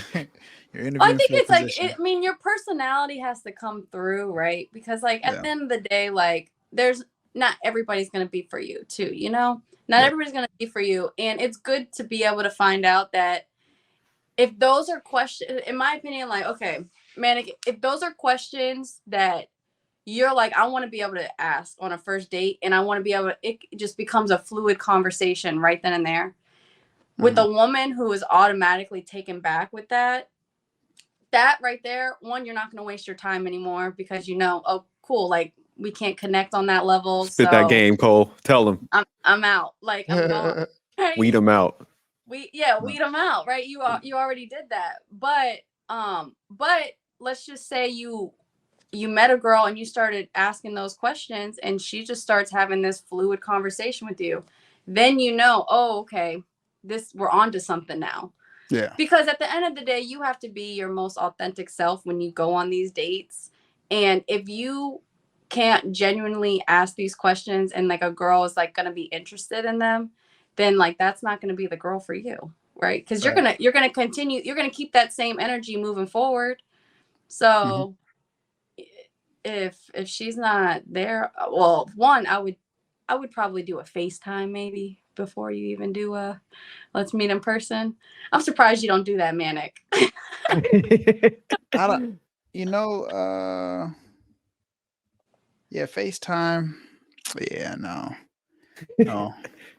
Yeah, this shit sounds so impersonal though, a little bit. It's very impersonal. It seems like everybody just wants to kind of like text it too long and stuff. I'm just an in-person person. Like, let's just meet up and talk, man. I am too. I'm always down to meet up if I'm actually interested in somebody. But the thing is, you get curious, but not really that interested. Cole's like, I done met too many weirdos. Just let me be weird in person, man. No, it's like for me, I will be grateful if we just did that X over the phone and I didn't have to get dressed. I didn't have to like, do all the, I didn't have to drive. I didn't have to do all the things. Like I could just. But the thing is, I got you. The thing is, Cole, when you do that, right, you don't have to get dressed. You don't have to drive. It's convenient, but you can also just go ahead and move on to the next person. Like, hey, I got my FaceTime call at this time. I got my next FaceTime call at this time. I got my next. So while you driving, it's like, nah, this block is allocated for me. I think I You think said Face got a roster out here, huh? Yeah, Like, yeah, well, let me get rid of no, this sucker real quick. yeah. Got my 15 minutes in, Next. like, I click. think it's Yeah, what's up? Oh, I'm not doing nothing. no, I was just talking to my accountant. no, but I think it depends though on how interested those like that initial conversation with went and all like on like the initial match, right? It would just depend on that initial match. And then also, I mean, it's definitely visual at that point. Like you're gonna look at their pictures and stuff like that, and you're gonna know how attracted you are to them. And then I feel like that's how you're gonna base your priority of like your level of how much I want to meet this person, you know? Oh, okay. So like if they Sometimes like you're not staying on the phone sometimes and they kicking it with you and stuff, then that just yeah, means that so they got that attraction somewhat, you know. yeah, and that might be like, you know, like for instance, for Manic, it might be a girl that you just went on, you swiped or whatever you're on this app with, and you guys exchange. You're like, you know what, let's talk on the phone real quick. So she may not be like your 10, right? Just based off of her pictures and her initial conversation through text, she might not be your 10. She might be your like 7, you know what I'm saying? But you're like, you know, I'm gonna give her a shot. Like maybe in person, she might be a little bit better. That's the girl I'd say you have a conversation with on the phone, you know? But if you swipe a girl and you're like, oh no, she's my 10 right now, like then that's that, you know, you kind of like you balance like your priorities, All like right. We're turning this into a manic situation. Let's go back to Cole. I like it. Let's go in on them, Cole. Like, hey.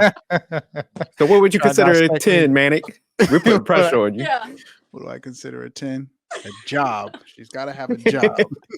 She's got to have a real profession, like something that she's got to be self-sustaining, all that good stuff. We'll We're start gonna there. get into that. So Yeah. Cole, let me ask you a question real quick, because like recently there was a clip of like I guess people talk about like coffee dates, and even there was one where the lady was like wigging out because the dude wanted to take her to the cheese cake factory and stuff like that. Would you prefer like meeting somebody like you said, the FaceTime, I'll say segment, you know, when you don't really know them?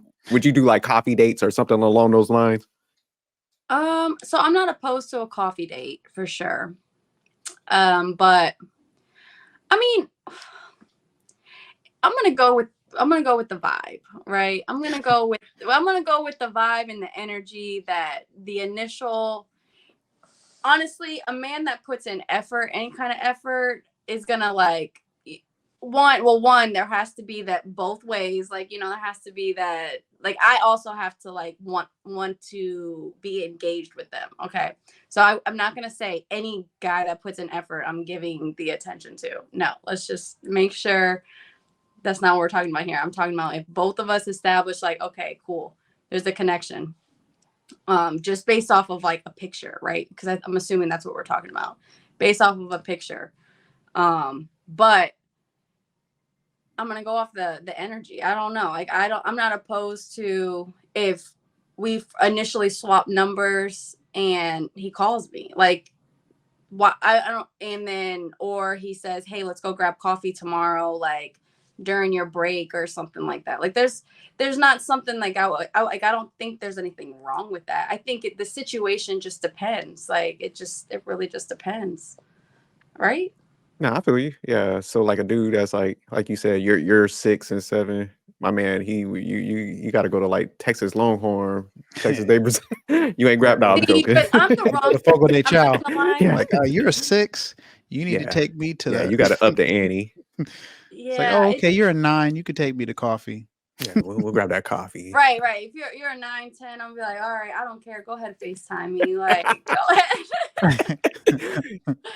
But if you were like a 6 or a 7, then I'm gonna be like, all right, you need to really wow me. You gotta Yeah, you like I got to see this personality because shit. Yeah, the personality needs to come through. Like Yeah. the personality needs to come through. Right. So situation depends, but Okay, no, that I makes don't sense. know. Yeah. So I'm gonna go to the. Oh, I'm gonna drop a gem for you. Oh Call boy. this. Yeah. Not now. Once this all ends. Because it's just too valuable. I can't let everybody in the world know this. They're gonna steal it and It'll be Oh, everywhere. But I'm just He gonna go to always the thinks next. this shit's top secret. So Yeah. So this one probably is some so. super basic shit that you already what? know, but just act surprised. You know how you gotta do with like little kids sometimes. You're like, oh wow, damn, that was enlightening. Nah, Sounds good. I could do that. there's some next level stuff. So, but jumping into it, do you have any questions for us? Ask away. I have a few. I Oh have a shit. few. Okay, no questions for us. We'll just wrap this up. Yeah. Thanks for stopping by. She works a lot. No, I'm joking. Okay. No, I mean, we the reason why I was glad we started interviewing Manic is because he said a couple things that we're about to get into. I always talk too damn much. Yeah. Damn. Go in on them, Cole. We're about to get into. So I get Get it. we always talk about what a Oh, high no. value man is. So what makes Mm. a high value woman? Is that a question for? Both. I mean, both of you all, but what makes a high You first, value woman? Manic. Okay. Yeah. This is All right. easy for me. Yeah, me too. First, a high value woman. I definitely would see her as being established. Like, she has a level of independency to where she's not dependent on me. Like, wants me, but doesn't need me. I find that there's authenticity when someone doesn't need you and they actually want to be around you and want to be with you. So, first, like, there's that element of, complete autonomy and independence of me. That's high value for me. Also, the next thing would be like her level of receptiveness. Like, and it doesn't necessarily equate to her being submissive. It just equates to her being able to process, my perspectives and, what I'm saying, so we can have like, really deep and meaningful conversations. So, even if she disagrees, I'm okay to deal with somebody who doesn't have the same opinion as me. It's just how you articulate it, and can you make a reasonable, do you have a reasonable position? So it's like receptiveness, and it falls right into that lane of, intellect. So for me, and then even there's this a level, and the next will be awareness. Like, um, not everybody's like super bright, super smart or whatnot. Like, that's cool, but I don't know anything about, lashes or, definitely nowhere near as you in like skin. So I would never try to like, debate you on skin. Like, it would just be like, it's not that I'm, I'm not smart. It's just that like, hey, that's her lane. She knows that. Like, I'm just going to listen, and, it's going to, it would kind of get us, further if like the task was to do like XYZ. It's like, hey, this is your lane. A little bit more about this. Boom. Like, okay, now this is my lane. I know a little bit more about like, finances and stuff like that. Not to say that you don't, but it's just like, and then I'm also, I would want her to, not be scared to, talk and give her position too. So it's just like, it's, it's very unique, but, a high value woman is just, a woman who, has her shit together and is receptive to a growth mindset, because, I'm trying to go to the top. So I don't need anybody slowing me down. Okay. All right. I have a couple questions, but I'm going to hear what Jerk has to say first. All right. Now, Manic captured a lot of it, but I'm just gonna get to the point of it. A high value woman is a woman who makes between 105,000 and 110, and I had to adjust that based on inflation. Or she could have 2 jobs. So that's the financial component. Okay. And what I would say. No, I'm joking. Now, what was that? Well, that was good because I was gonna give push to Manic about something that had to deal with that. So yeah. There's always a financial component, because like I think people get tripped out by the words like high value. We're not saying like you don't have no value at all, but when you start using terms like high, top, tier, whatever, it's like, man, there is a financial component to anything. I don't care who it is. But I also think, like, just to piggyback off what Manic said, like, I think somebody that just has awareness and understanding. And that's why we, like, you've been on the show with us when, like I said, we were doing the lives and stuff. And it's just like, I think people that are professional or entrepreneurs, that's kind of like you were saying even before, even it's like you understand that person's like ambition. You also understand, you're aware to like why they're driven the way they are. So for example, like you said, a lot of guys could like misinterpret why you're doing what you're doing, but you're doing it for a higher purpose, you know, your family and stuff like that. So I think like awareness and understanding is critical, because like I said, a lot of times I think people do want ambitious people. They want like, you know, the lifestyle, but they don't understand like, hey, I'm gonna work to get all the stuff that you do like. So they don't like, it's like they can't adapt to that like lifestyle or that mindset, but it's just like they're looking at the finish line type stuff. So I definitely think those attributes are very important also. And I would just say like the character, because I think in relationships, I think people like nitpick stuff where it's just like, you know what, I got a good person. They're loyal, they're committed, they're supportive. I'm not gonna put like extra burdens on them, like, oh, you didn't, you know, understand, well, remember my like favorite color, you know, just when you start nitpicking and putting extra things on people, it's just like, you know what, I did ask for a good person. You know, they're doing all this, they're doing this for the betterment of our family. I'm good. Let me get out the way and compliment them and stuff like that. So I think all those things together make like a high value woman. Yeah. No, that's good. Yeah, because that was what I was going to ask Manic, was basically, okay, Manic, we know you care about their job, but they got to, because you said they got to have a real job. So I'm like, okay, well, what does that mean for, you know, what's a real job? What's like, doesn't matter how much they make, you know? So that was the question I was going to ask you. Yeah, no. I'm glad you asked that, or follow up with that, because, you know, you're a prime example, right? You're an entrepreneur and you have a business. Like, you know, there's so many people running around calling themselves an entrepreneur, and like, you know, Right. I mean, they might They're sell like fucking selling DVDs out their car and yeah, like shit. they might sell a t-shirt or two, or they might even have like a good product. They might have an Amazon, whatever, but it's just like it's not sustainable. It's not what they do full time. It's not what they pour into, and it's not like sustainable.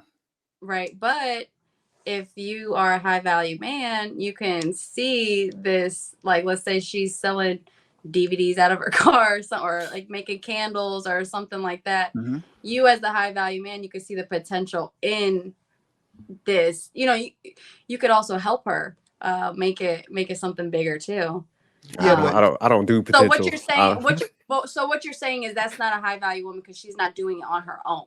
It's just like she should already like have this stuff established. not necessarily like if you don't have it established, right? You need to be doing something.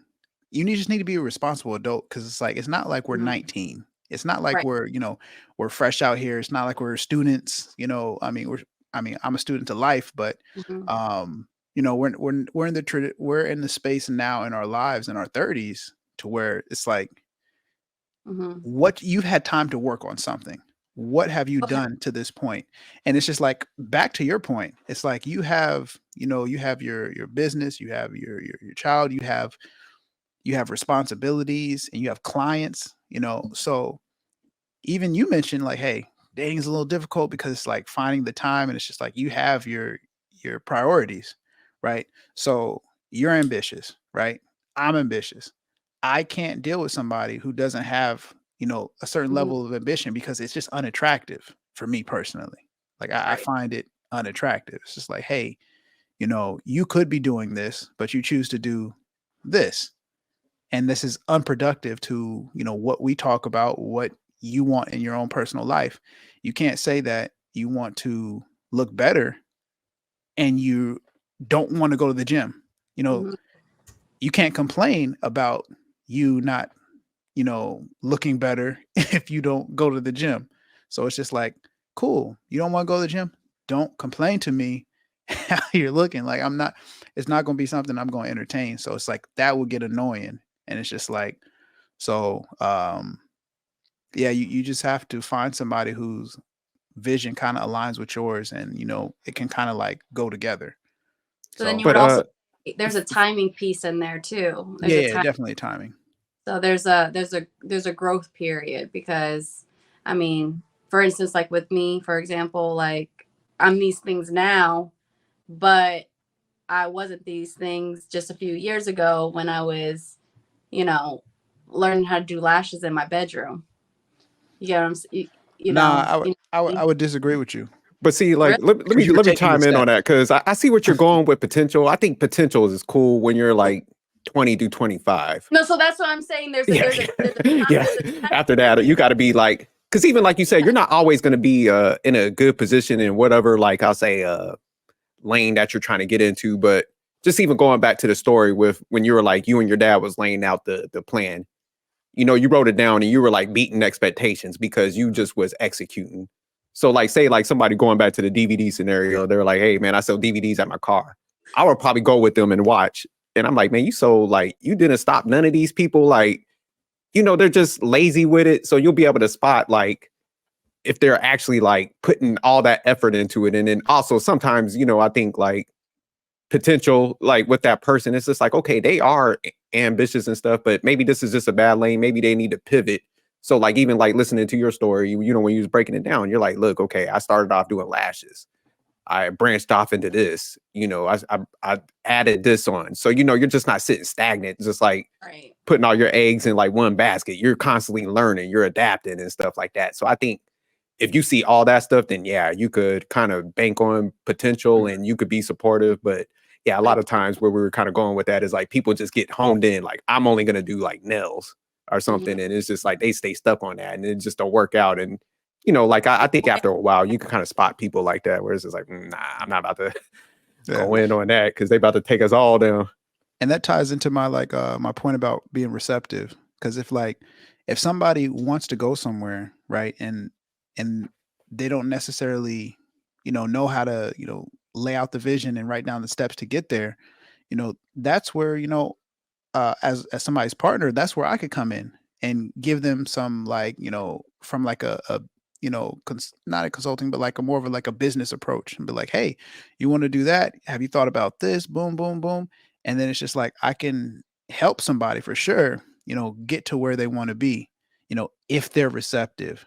Now it's a different story when they're not and they're just like, hey, I want to do this, but I want to do it myself and I want to do it my way. And it's just like, hey, because sometimes people want a lifestyle, but they don't understand what it takes to get to that lifestyle. And they're not doing, things that are conducive to them getting to that lifestyle, like long term or short term. So, yeah, so that receptiveness, point and being a high value woman is like key. No, that's true. I agree too, because I mean, I see women all the time too. And I have a lot of women that are like, I want to get into your industry.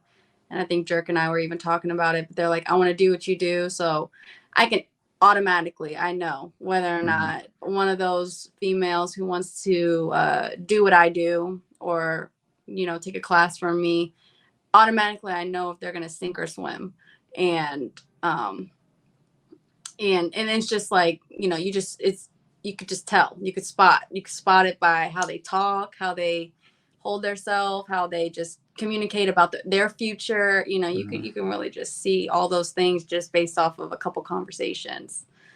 And So I think a you lot know of people, like even with the entrepreneurship, I think like, you know, I think it's like the cool term nowadays that a lot of people like to say, but they don't understand. Like even when you were telling like your day and I asked you about that, I did it for a reason. Cause it was mhm, just like I knew like you don't just go home and stop. You know, you're Yeah. doing the planning, you're answering calls and stuff like that. mhm, And people don't want to do that. You know, they don't want to Scheduling. separate from like yeah, the fun stuff, like, hey, somebody's calling you up and they're like, hey, let's go kick it. You're like, man, I got to do this. I got to knock this up, set myself up for the next day, the planning Yeah. Next phase. week, next So month, yeah, a all lot of that. people don't want to do that ugly oh part of the for business. You know, they're just focused on the fun stuff. Like, oh, I'm gonna get to do like you're saying, like the lashes and stuff. But it's just like, no, there's the ugly part of the business that's not as fun where you gotta like do that type of stuff. So I like when you mentioned that. yeah, Yeah. there's a lot of that too, and especially when you first start out, I tell girls all the time, I'm like, look, when I first learned how to do this, I was in school. I was, a single mom, all the things, and go to school at 9, come home, do all the, the mom duties, all the things, and then at nighttime, once you put your, my kid to sleep, then I'm like working. So it was like, and I was also going to the gym at 4:30 in the morning. So it was like, it was just clockwork, Monday through Friday. That's what I was doing. So there's definitely a lot of blood, sweat, and tears really no, put into absolutely. it. But that's what it takes sometimes, is you got to put that investment in.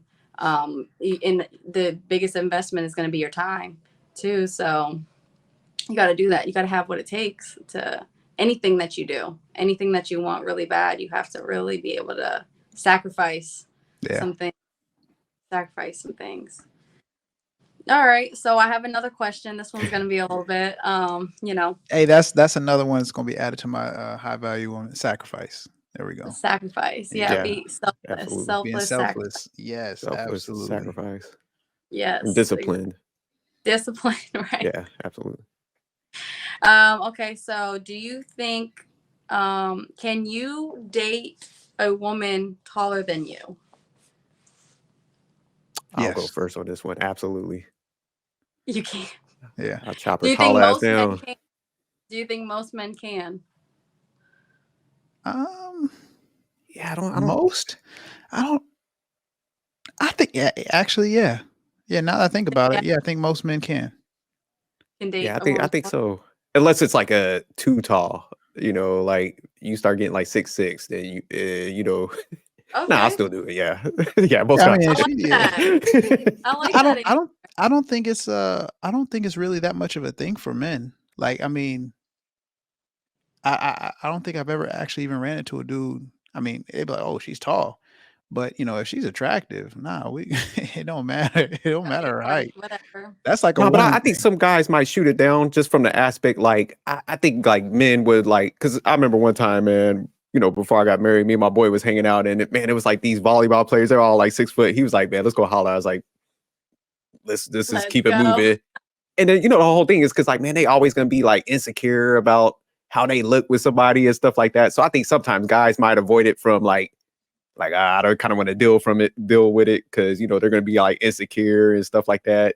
So that might turn off some guys. But yeah, for the most part, like dudes ain't gonna care on that.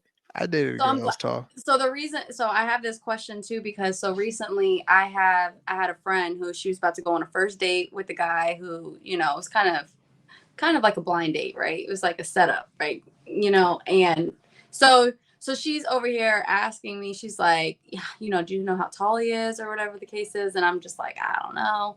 But so basically the reason why she's asking, because she's deciding whether or not she wants to put heels on or if she wants to wear flats, because she doesn't want him to feel insecure. So now, because she doesn't know how tall he is. So it's good to know, for other women out there that like, oh no, they won't care. So just put the heels on. Like if that's what you want to wear, put them on. Who cares? Yeah, I think she should. In that case, I would say wear the flats just to be on the safe side. I'll say put the heels. You think so? Go for it. Yeah, I would say wear the flats. Because for one, heels is just like strictly dinner. But sometimes you have a really good connection, and after dinner you might want to go walking around. So flats are just a safer option. Okay. But what if she's wearing like some kind of like a boot situation? So that's still technically a heel. She could walk in boots. Yeah. I say rock them because I don't think the height thing is that bad. Like if she comes off like it's not bothering her, then I think is a guy's she tall gonna be herself? Is she like really tall herself? I mean, there's a couple girls that I know that are like really tall. They're like probably like almost 6 foot, like 5'9", 5'10". I don't know if is that tall? 5'10". It's tall for a female, but for a woman, yeah. For a female. So do you know the guy? Are you hooking her up with somebody He like a short dude? It was trying, but no. I mean, we were trying, but it failed. So it's okay. Oh, okay. Yeah, it failed before it started, so it's fine. She didn't have the opportunity to wear the heels or the flats. It didn't matter. Oh, okay. But in that case, I would say like go, like you said, be comfortable, man. Go as yourself. And I think like if a female doesn't have a problem with the height thing, then the guy's gonna feed off of that. Maybe we should set her up with Manic. Manic. Manic, what's going on? Maybe we should set her up with Manic. Manic is good. Manic said she could wear the heels. Manic, she could wear the boots. Manic is good over here. That's so what's she about, like 5'9" though? No, she's actually not even that tall, but okay.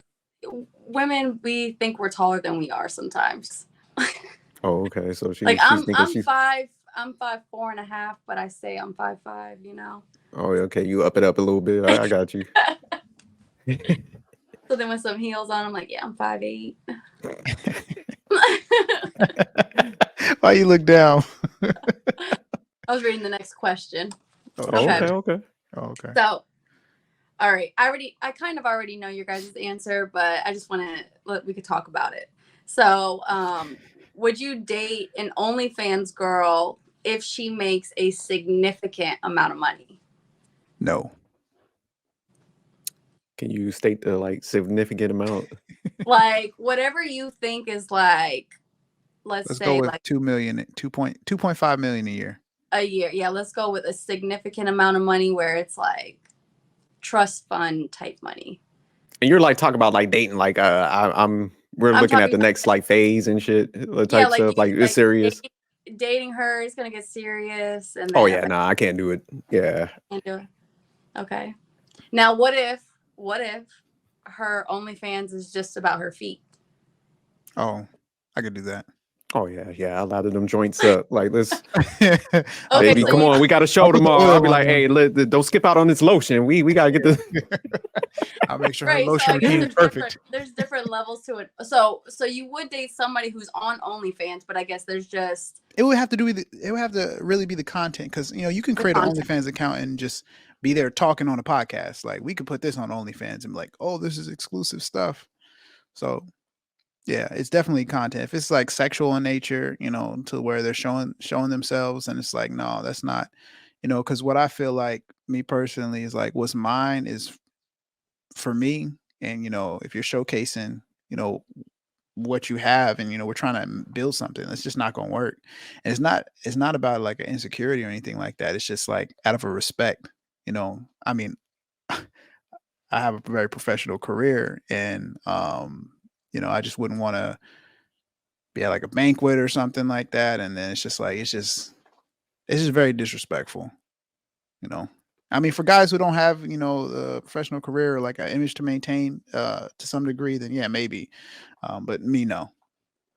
Yeah, because even if she's making $2.3 million a year, you don't even need to work. It doesn't even matter what your career at that point is. Like, but then I would be dependent on her, and that would take away from who I am. All right. So I'd still work anyway.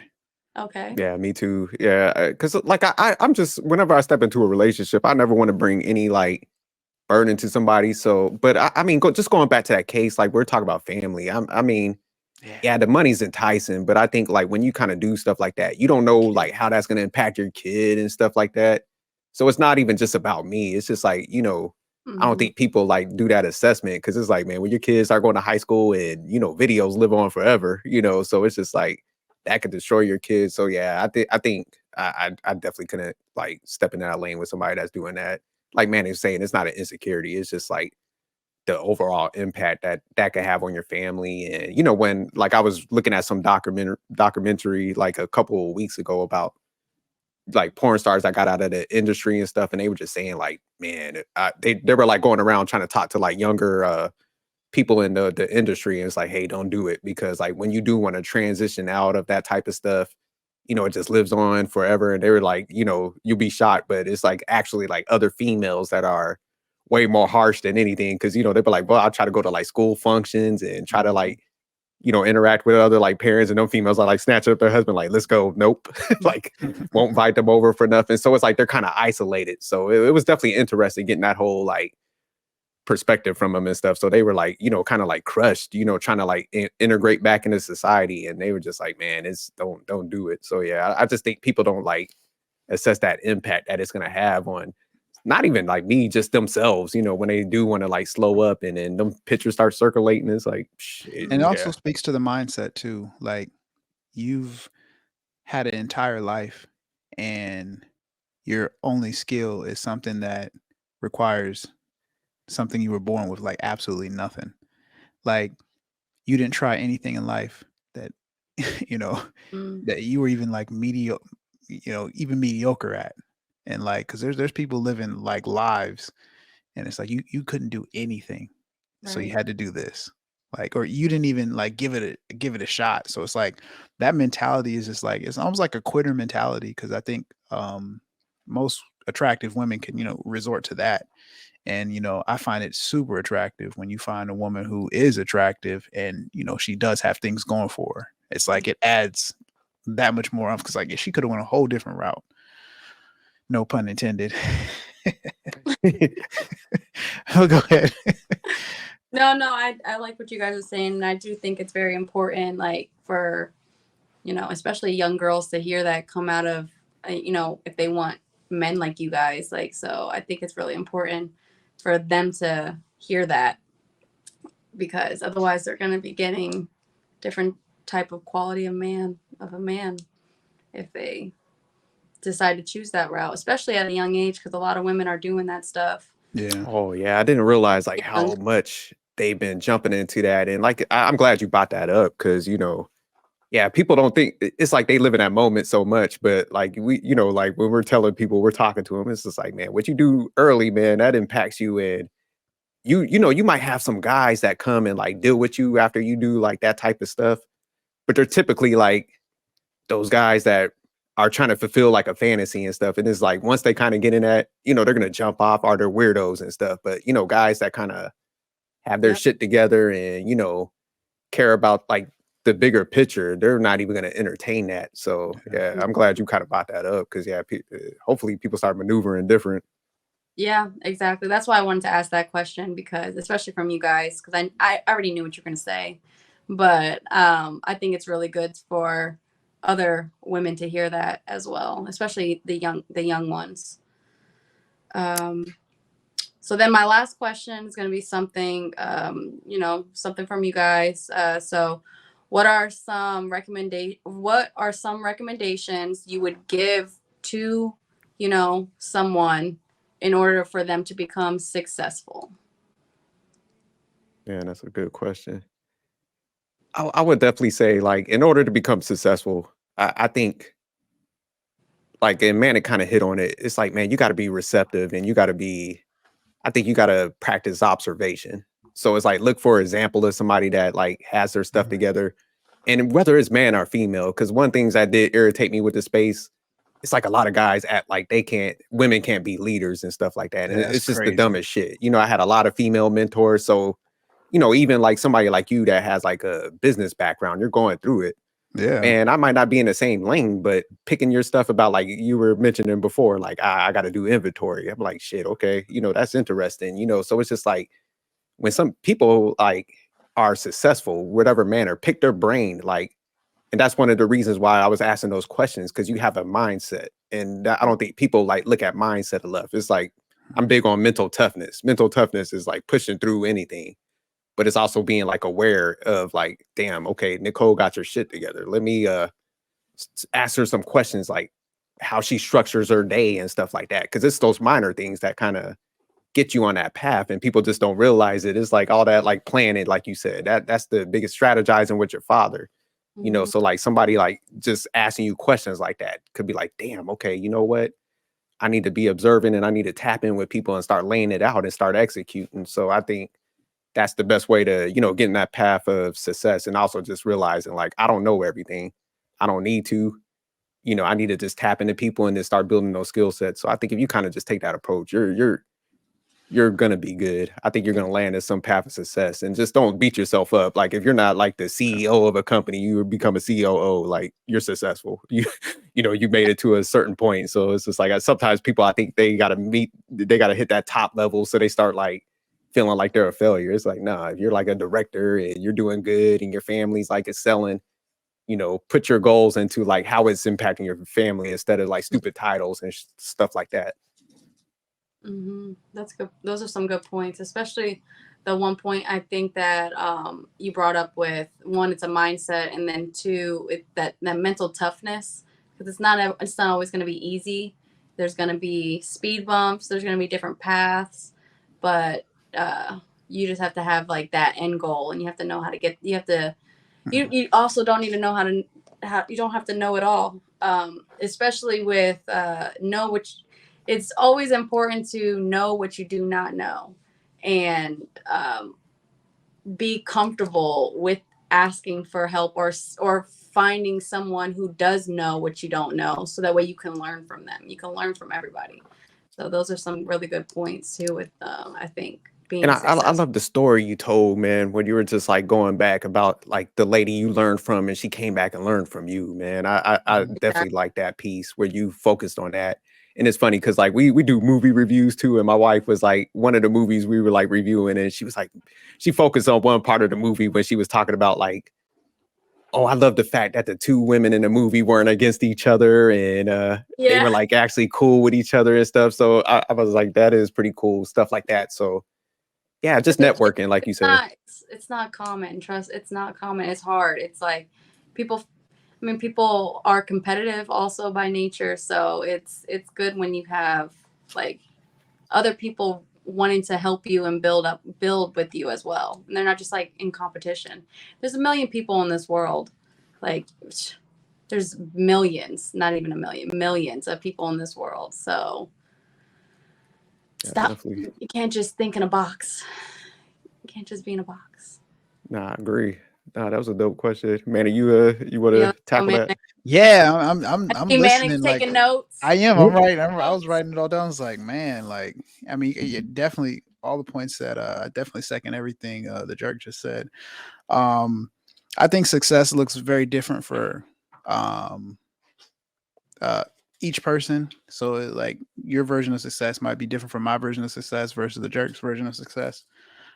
So I think the first thing for your own personal success is taking some time to do some self-reflection and really decide what you actually want out of life, like whether or not that's a lifestyle. Yeah, just figuring out what lifestyle you want.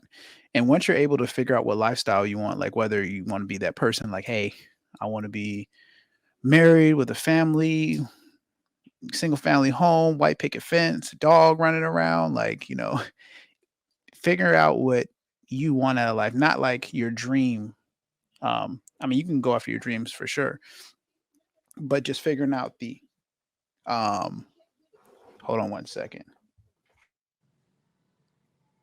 Yeah, I think chasing dreams sometimes. I think that's like tricky because I think because did you ever thought about like going into your lane like when you were younger? I know you like I know you probably like the anatomy and stuff like that. Because but it's like very rarely do you're gonna land in your like specific like lane and stuff. So I think people got to learn how to like adapt. I think that's key also.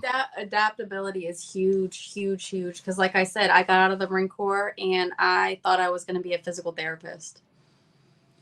Yeah, it's funny. I actually, I messed up my shoulder like working out. So like I'm in there getting like therapy and stuff like that. And I was talking to one of the guys, and I'm like, I always ask people like how they kind of got into that lane and stuff. And he started breaking it down and stuff. But yeah, it's definitely an interesting path.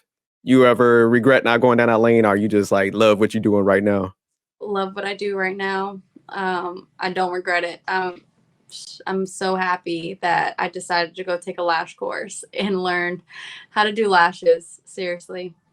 Nah, but that's dope how you just kind of got creative with everything and then landing in that lane. Cause I know we always used to talk about like stuff after we got out of the show, everybody's Yeah. like, we're asking questions and stuff. So yeah, your story always stuck out, and that's the Sorry about point. Like, that. oh no, you're good. Yeah. Yeah. So back to that Being support system, successful. got the little one. Uh everything's good. Damn. I said the You were question kind of was kind of what?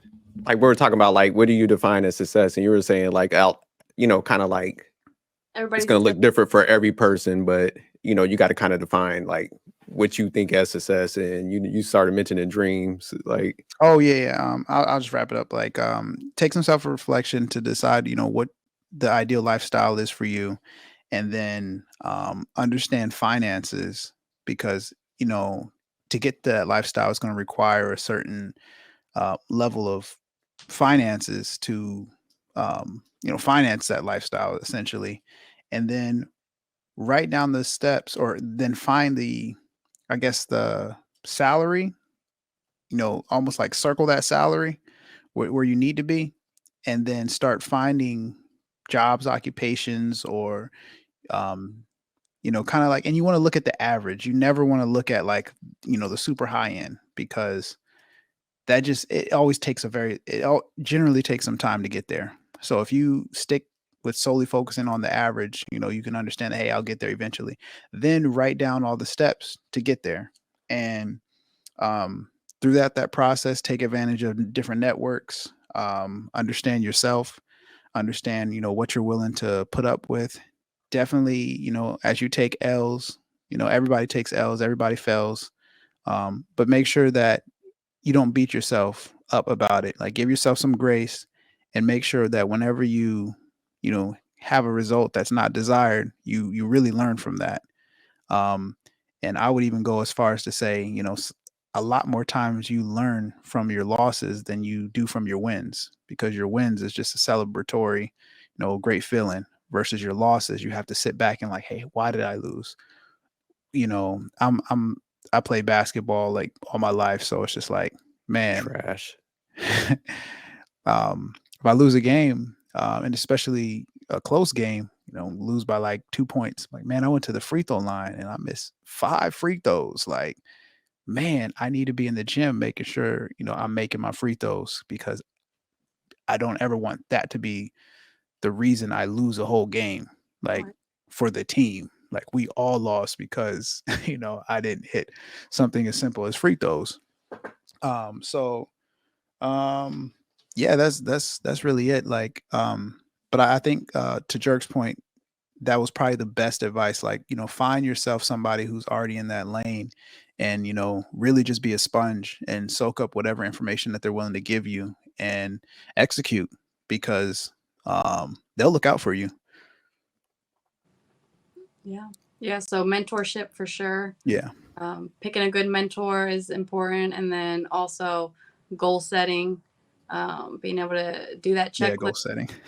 And then also, I think another big piece is your environment, setting yourself up in like surrounded by, good people, or people that are Yeah. supportive, people that believe in you, you know, Great one. positive energy, and then believing in yourself, believing in yourself. Yeah. Yeah, we made Nah, a those were pretty some complete dope list. questions. Yeah. Those were some dope questions you asked. And just one last piece I want to tie into that, because I think one thing that messes up a lot of people is just like, man, they think everything is going to happen like linear. Like, it's Yeah. just like, okay, I like you were both of y'all kind of mentioned it. It's just like, I think people's like, I want to do this. And then they kind of just sit back and they think like people are going to just show up at the house and start mentoring them. Oh, I thought you might want to do A, B, C, D. I'm here to coach you. It's like, no, you got to put yourself out there. You got to, get uncomfortable a little bit. You got to go seek people out. Things ain't just rarely does it happen like that, where everything just kind of lands in your lane. So you got to be proactive with it. You got to go seek the information. It's the information age. You got to search people out, and stuff like that. Because I just hear so many people, I would just be watching up like, man, you got to go out there and like get the knowledge, the wisdom and stuff like that. So I wanted to throw that in there. Sorry if I cut you off, Cole. I know you was about to say something. No, you didn't. You didn't. I was just agreeing. Like, yeah, definitely step outside your comfort zone for sure. That's how you make yourself better. Yeah, and because I caught that in that piece where you were talking about the veteran affairs and stuff, coming out the military, because that was definitely a transition for me, where it's just like, damn, I can't even relate to a lot of people. And then, when I did talk to a lot of people, they were like, because it was like the height of the war and stuff like that. So there was 100 stupid questions that came with that. So yeah, I was just kind of like not trying to talk to, tell like that side of the being in the military and stuff like that. So yeah, that's definitely.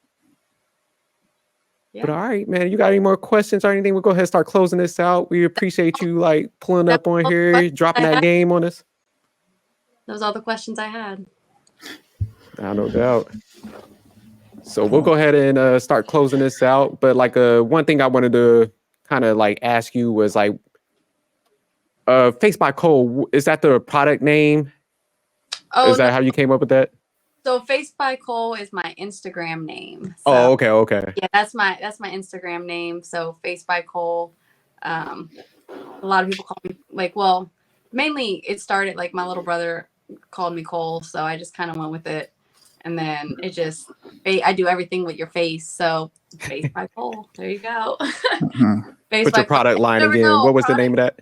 a product one day might come out with FacebyCole. But no, so the skincare line I use is DMK. So people can go look that up. DMK, it's, you know, very top notch skincare. Okay, Have you okay. look right. Yeah. Told you I'm gonna have to come up there and get my melon mask. So yeah, we got consultation. Yeah, you got to come and get a facial.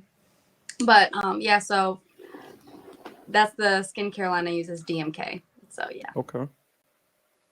So yeah, definitely we're gonna try to plug you up in there, and definitely thanks for like going through your story and stuff, because I think it's gonna help a lot of people. Like I said, I know some people that want to go down that path and stuff, but like we were kind of mentioning, I think like they just think it's easy. Like, oh, okay, I go through this little course and, you know, I'm going to get like clients and everybody going to be ringing my doorbell. And Yeah. so you're definitely going to help a lot of people from that whole business aspect. So I'm glad you broke that down.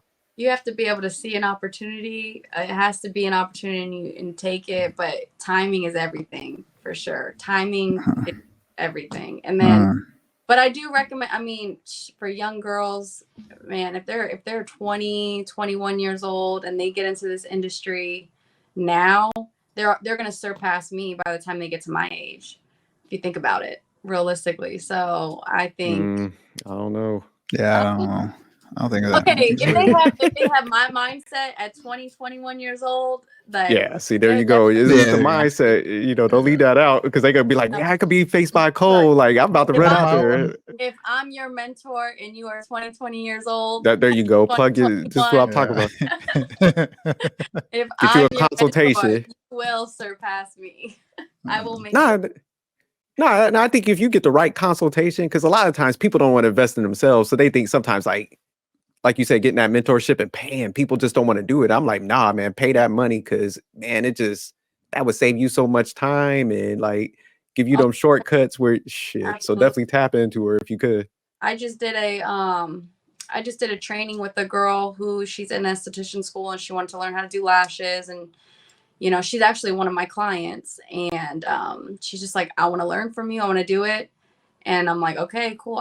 She's already taking clients right now in her house. Boom. She's doing a great job automatically. Whereas I told her, I was like, look, when I first started doing this, it took me 6 hours just to do one person. But, you know, she's elevated. Now she's doing it in 2.5. Oh, okay. So wow, that's she's already, you know, moving and grooving. And she just took the class like a couple of weeks ago. Damn, that's what's up. Yeah, so like you said, 6 to 2 hours, time is money. So like you said, definitely money, exactly. So yeah, so I'm really proud of her. But it's possible. But you have to have that drive. She has it. She has that drive. She's doing it. But you got to have that. So has there ever been like and this could be like a male or female, a ugly person that you felt like you couldn't help out? Jerk with the real questions. You're like, oh shit, I don't know what I'm gonna do. I gotta pull out the FacebyCole special. Like I gotta do like everything. No matter what, you are getting enhanced in my space. Like that's no matter a what, great answer. You are gonna walk out better than what you came in. So hands down, I don't care what you look like, you will look better when you walk out. So when we're doing, I would have quantified this a little bit, if y'all don't mind. So like if I'm a 1 and you're saying better, am I like, can I jump up to a 5 territory, or am I looking at like a 2 or a 3? Well, or 1.5? Start at 5, because that's. Let's see what service you're getting first, right? Because it all depends. Like, are you just getting something simple, or are you actually investing in yourself right now? I'm investing. I'm going all out. You're investing, so you're getting the brows done, you're getting a facial, and you're getting the lashes. Oh, if you do all of that, you're going a 1 to at least 7.5. Oh, okay. If you're a 1, that's at least a 7.5. That's a big. That's with the total complete investment. Okay. The complete package, yeah. Mm-hmm. Shit, they about to be lining up. your holiday season just got that much busier. They could be like, yeah, honey, I'm going. Drop that bread. I might Link have is to. in the bio. Yeah. Link is in the bio. Now I'm gonna link your information on the bottom of our videos. That's what we try to do. So definitely. That's good. So now we appreciate you coming up. We'll go ahead and start closing out and stuff. So we'll go around. Any parting words from you, words of wisdom? Well, I guess I hope I see some of you guys in my chair. Yeah, definitely pull up. Me and my wife, we already talked about it. We gonna pull up there. So I'm a book. She was talking about brows, right? You said that? Yeah, I think so. Yeah, that's where she. But I wanted the melon mask. I was telling her about it. The melon mask. Oh yeah, you guys could both come do a whole little day. Yeah, just put all y'all like your if you like have time slots and you're running out of time, just make sure you focus that on me first.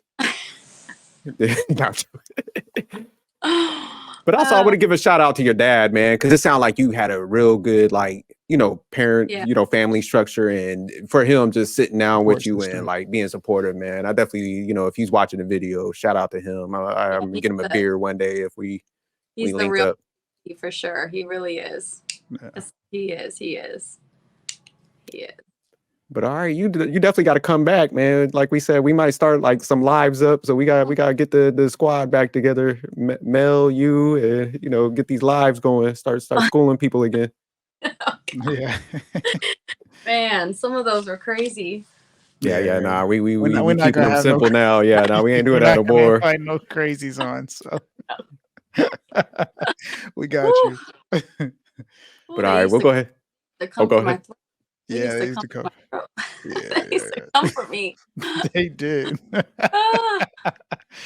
But all right, we'll go ahead and close this out. So thanks for everybody for stopping by. Yeah, if you want to like link to anything, the links will be at the bottom. And please like and subscribe to everything and share the video to like people that want to get in the lane, or just even like you got a daughter or a niece or any female in your family that they could definitely tap into like Face's mindset that she was like breaking down in here, man, because I think that's the important piece, So thanks for dropping like those gems, Nicole, because I definitely think, man, you definitely high value. Like I said, you're big on the family, you actually doing the entrepreneurship. A real entrepreneur. Yeah, a real one. Like I said, I know no person selling DVDs at their car. Not these coffee mugs and shit. Talk about, hey, I got a franchise. But all right, we'll go ahead and end this.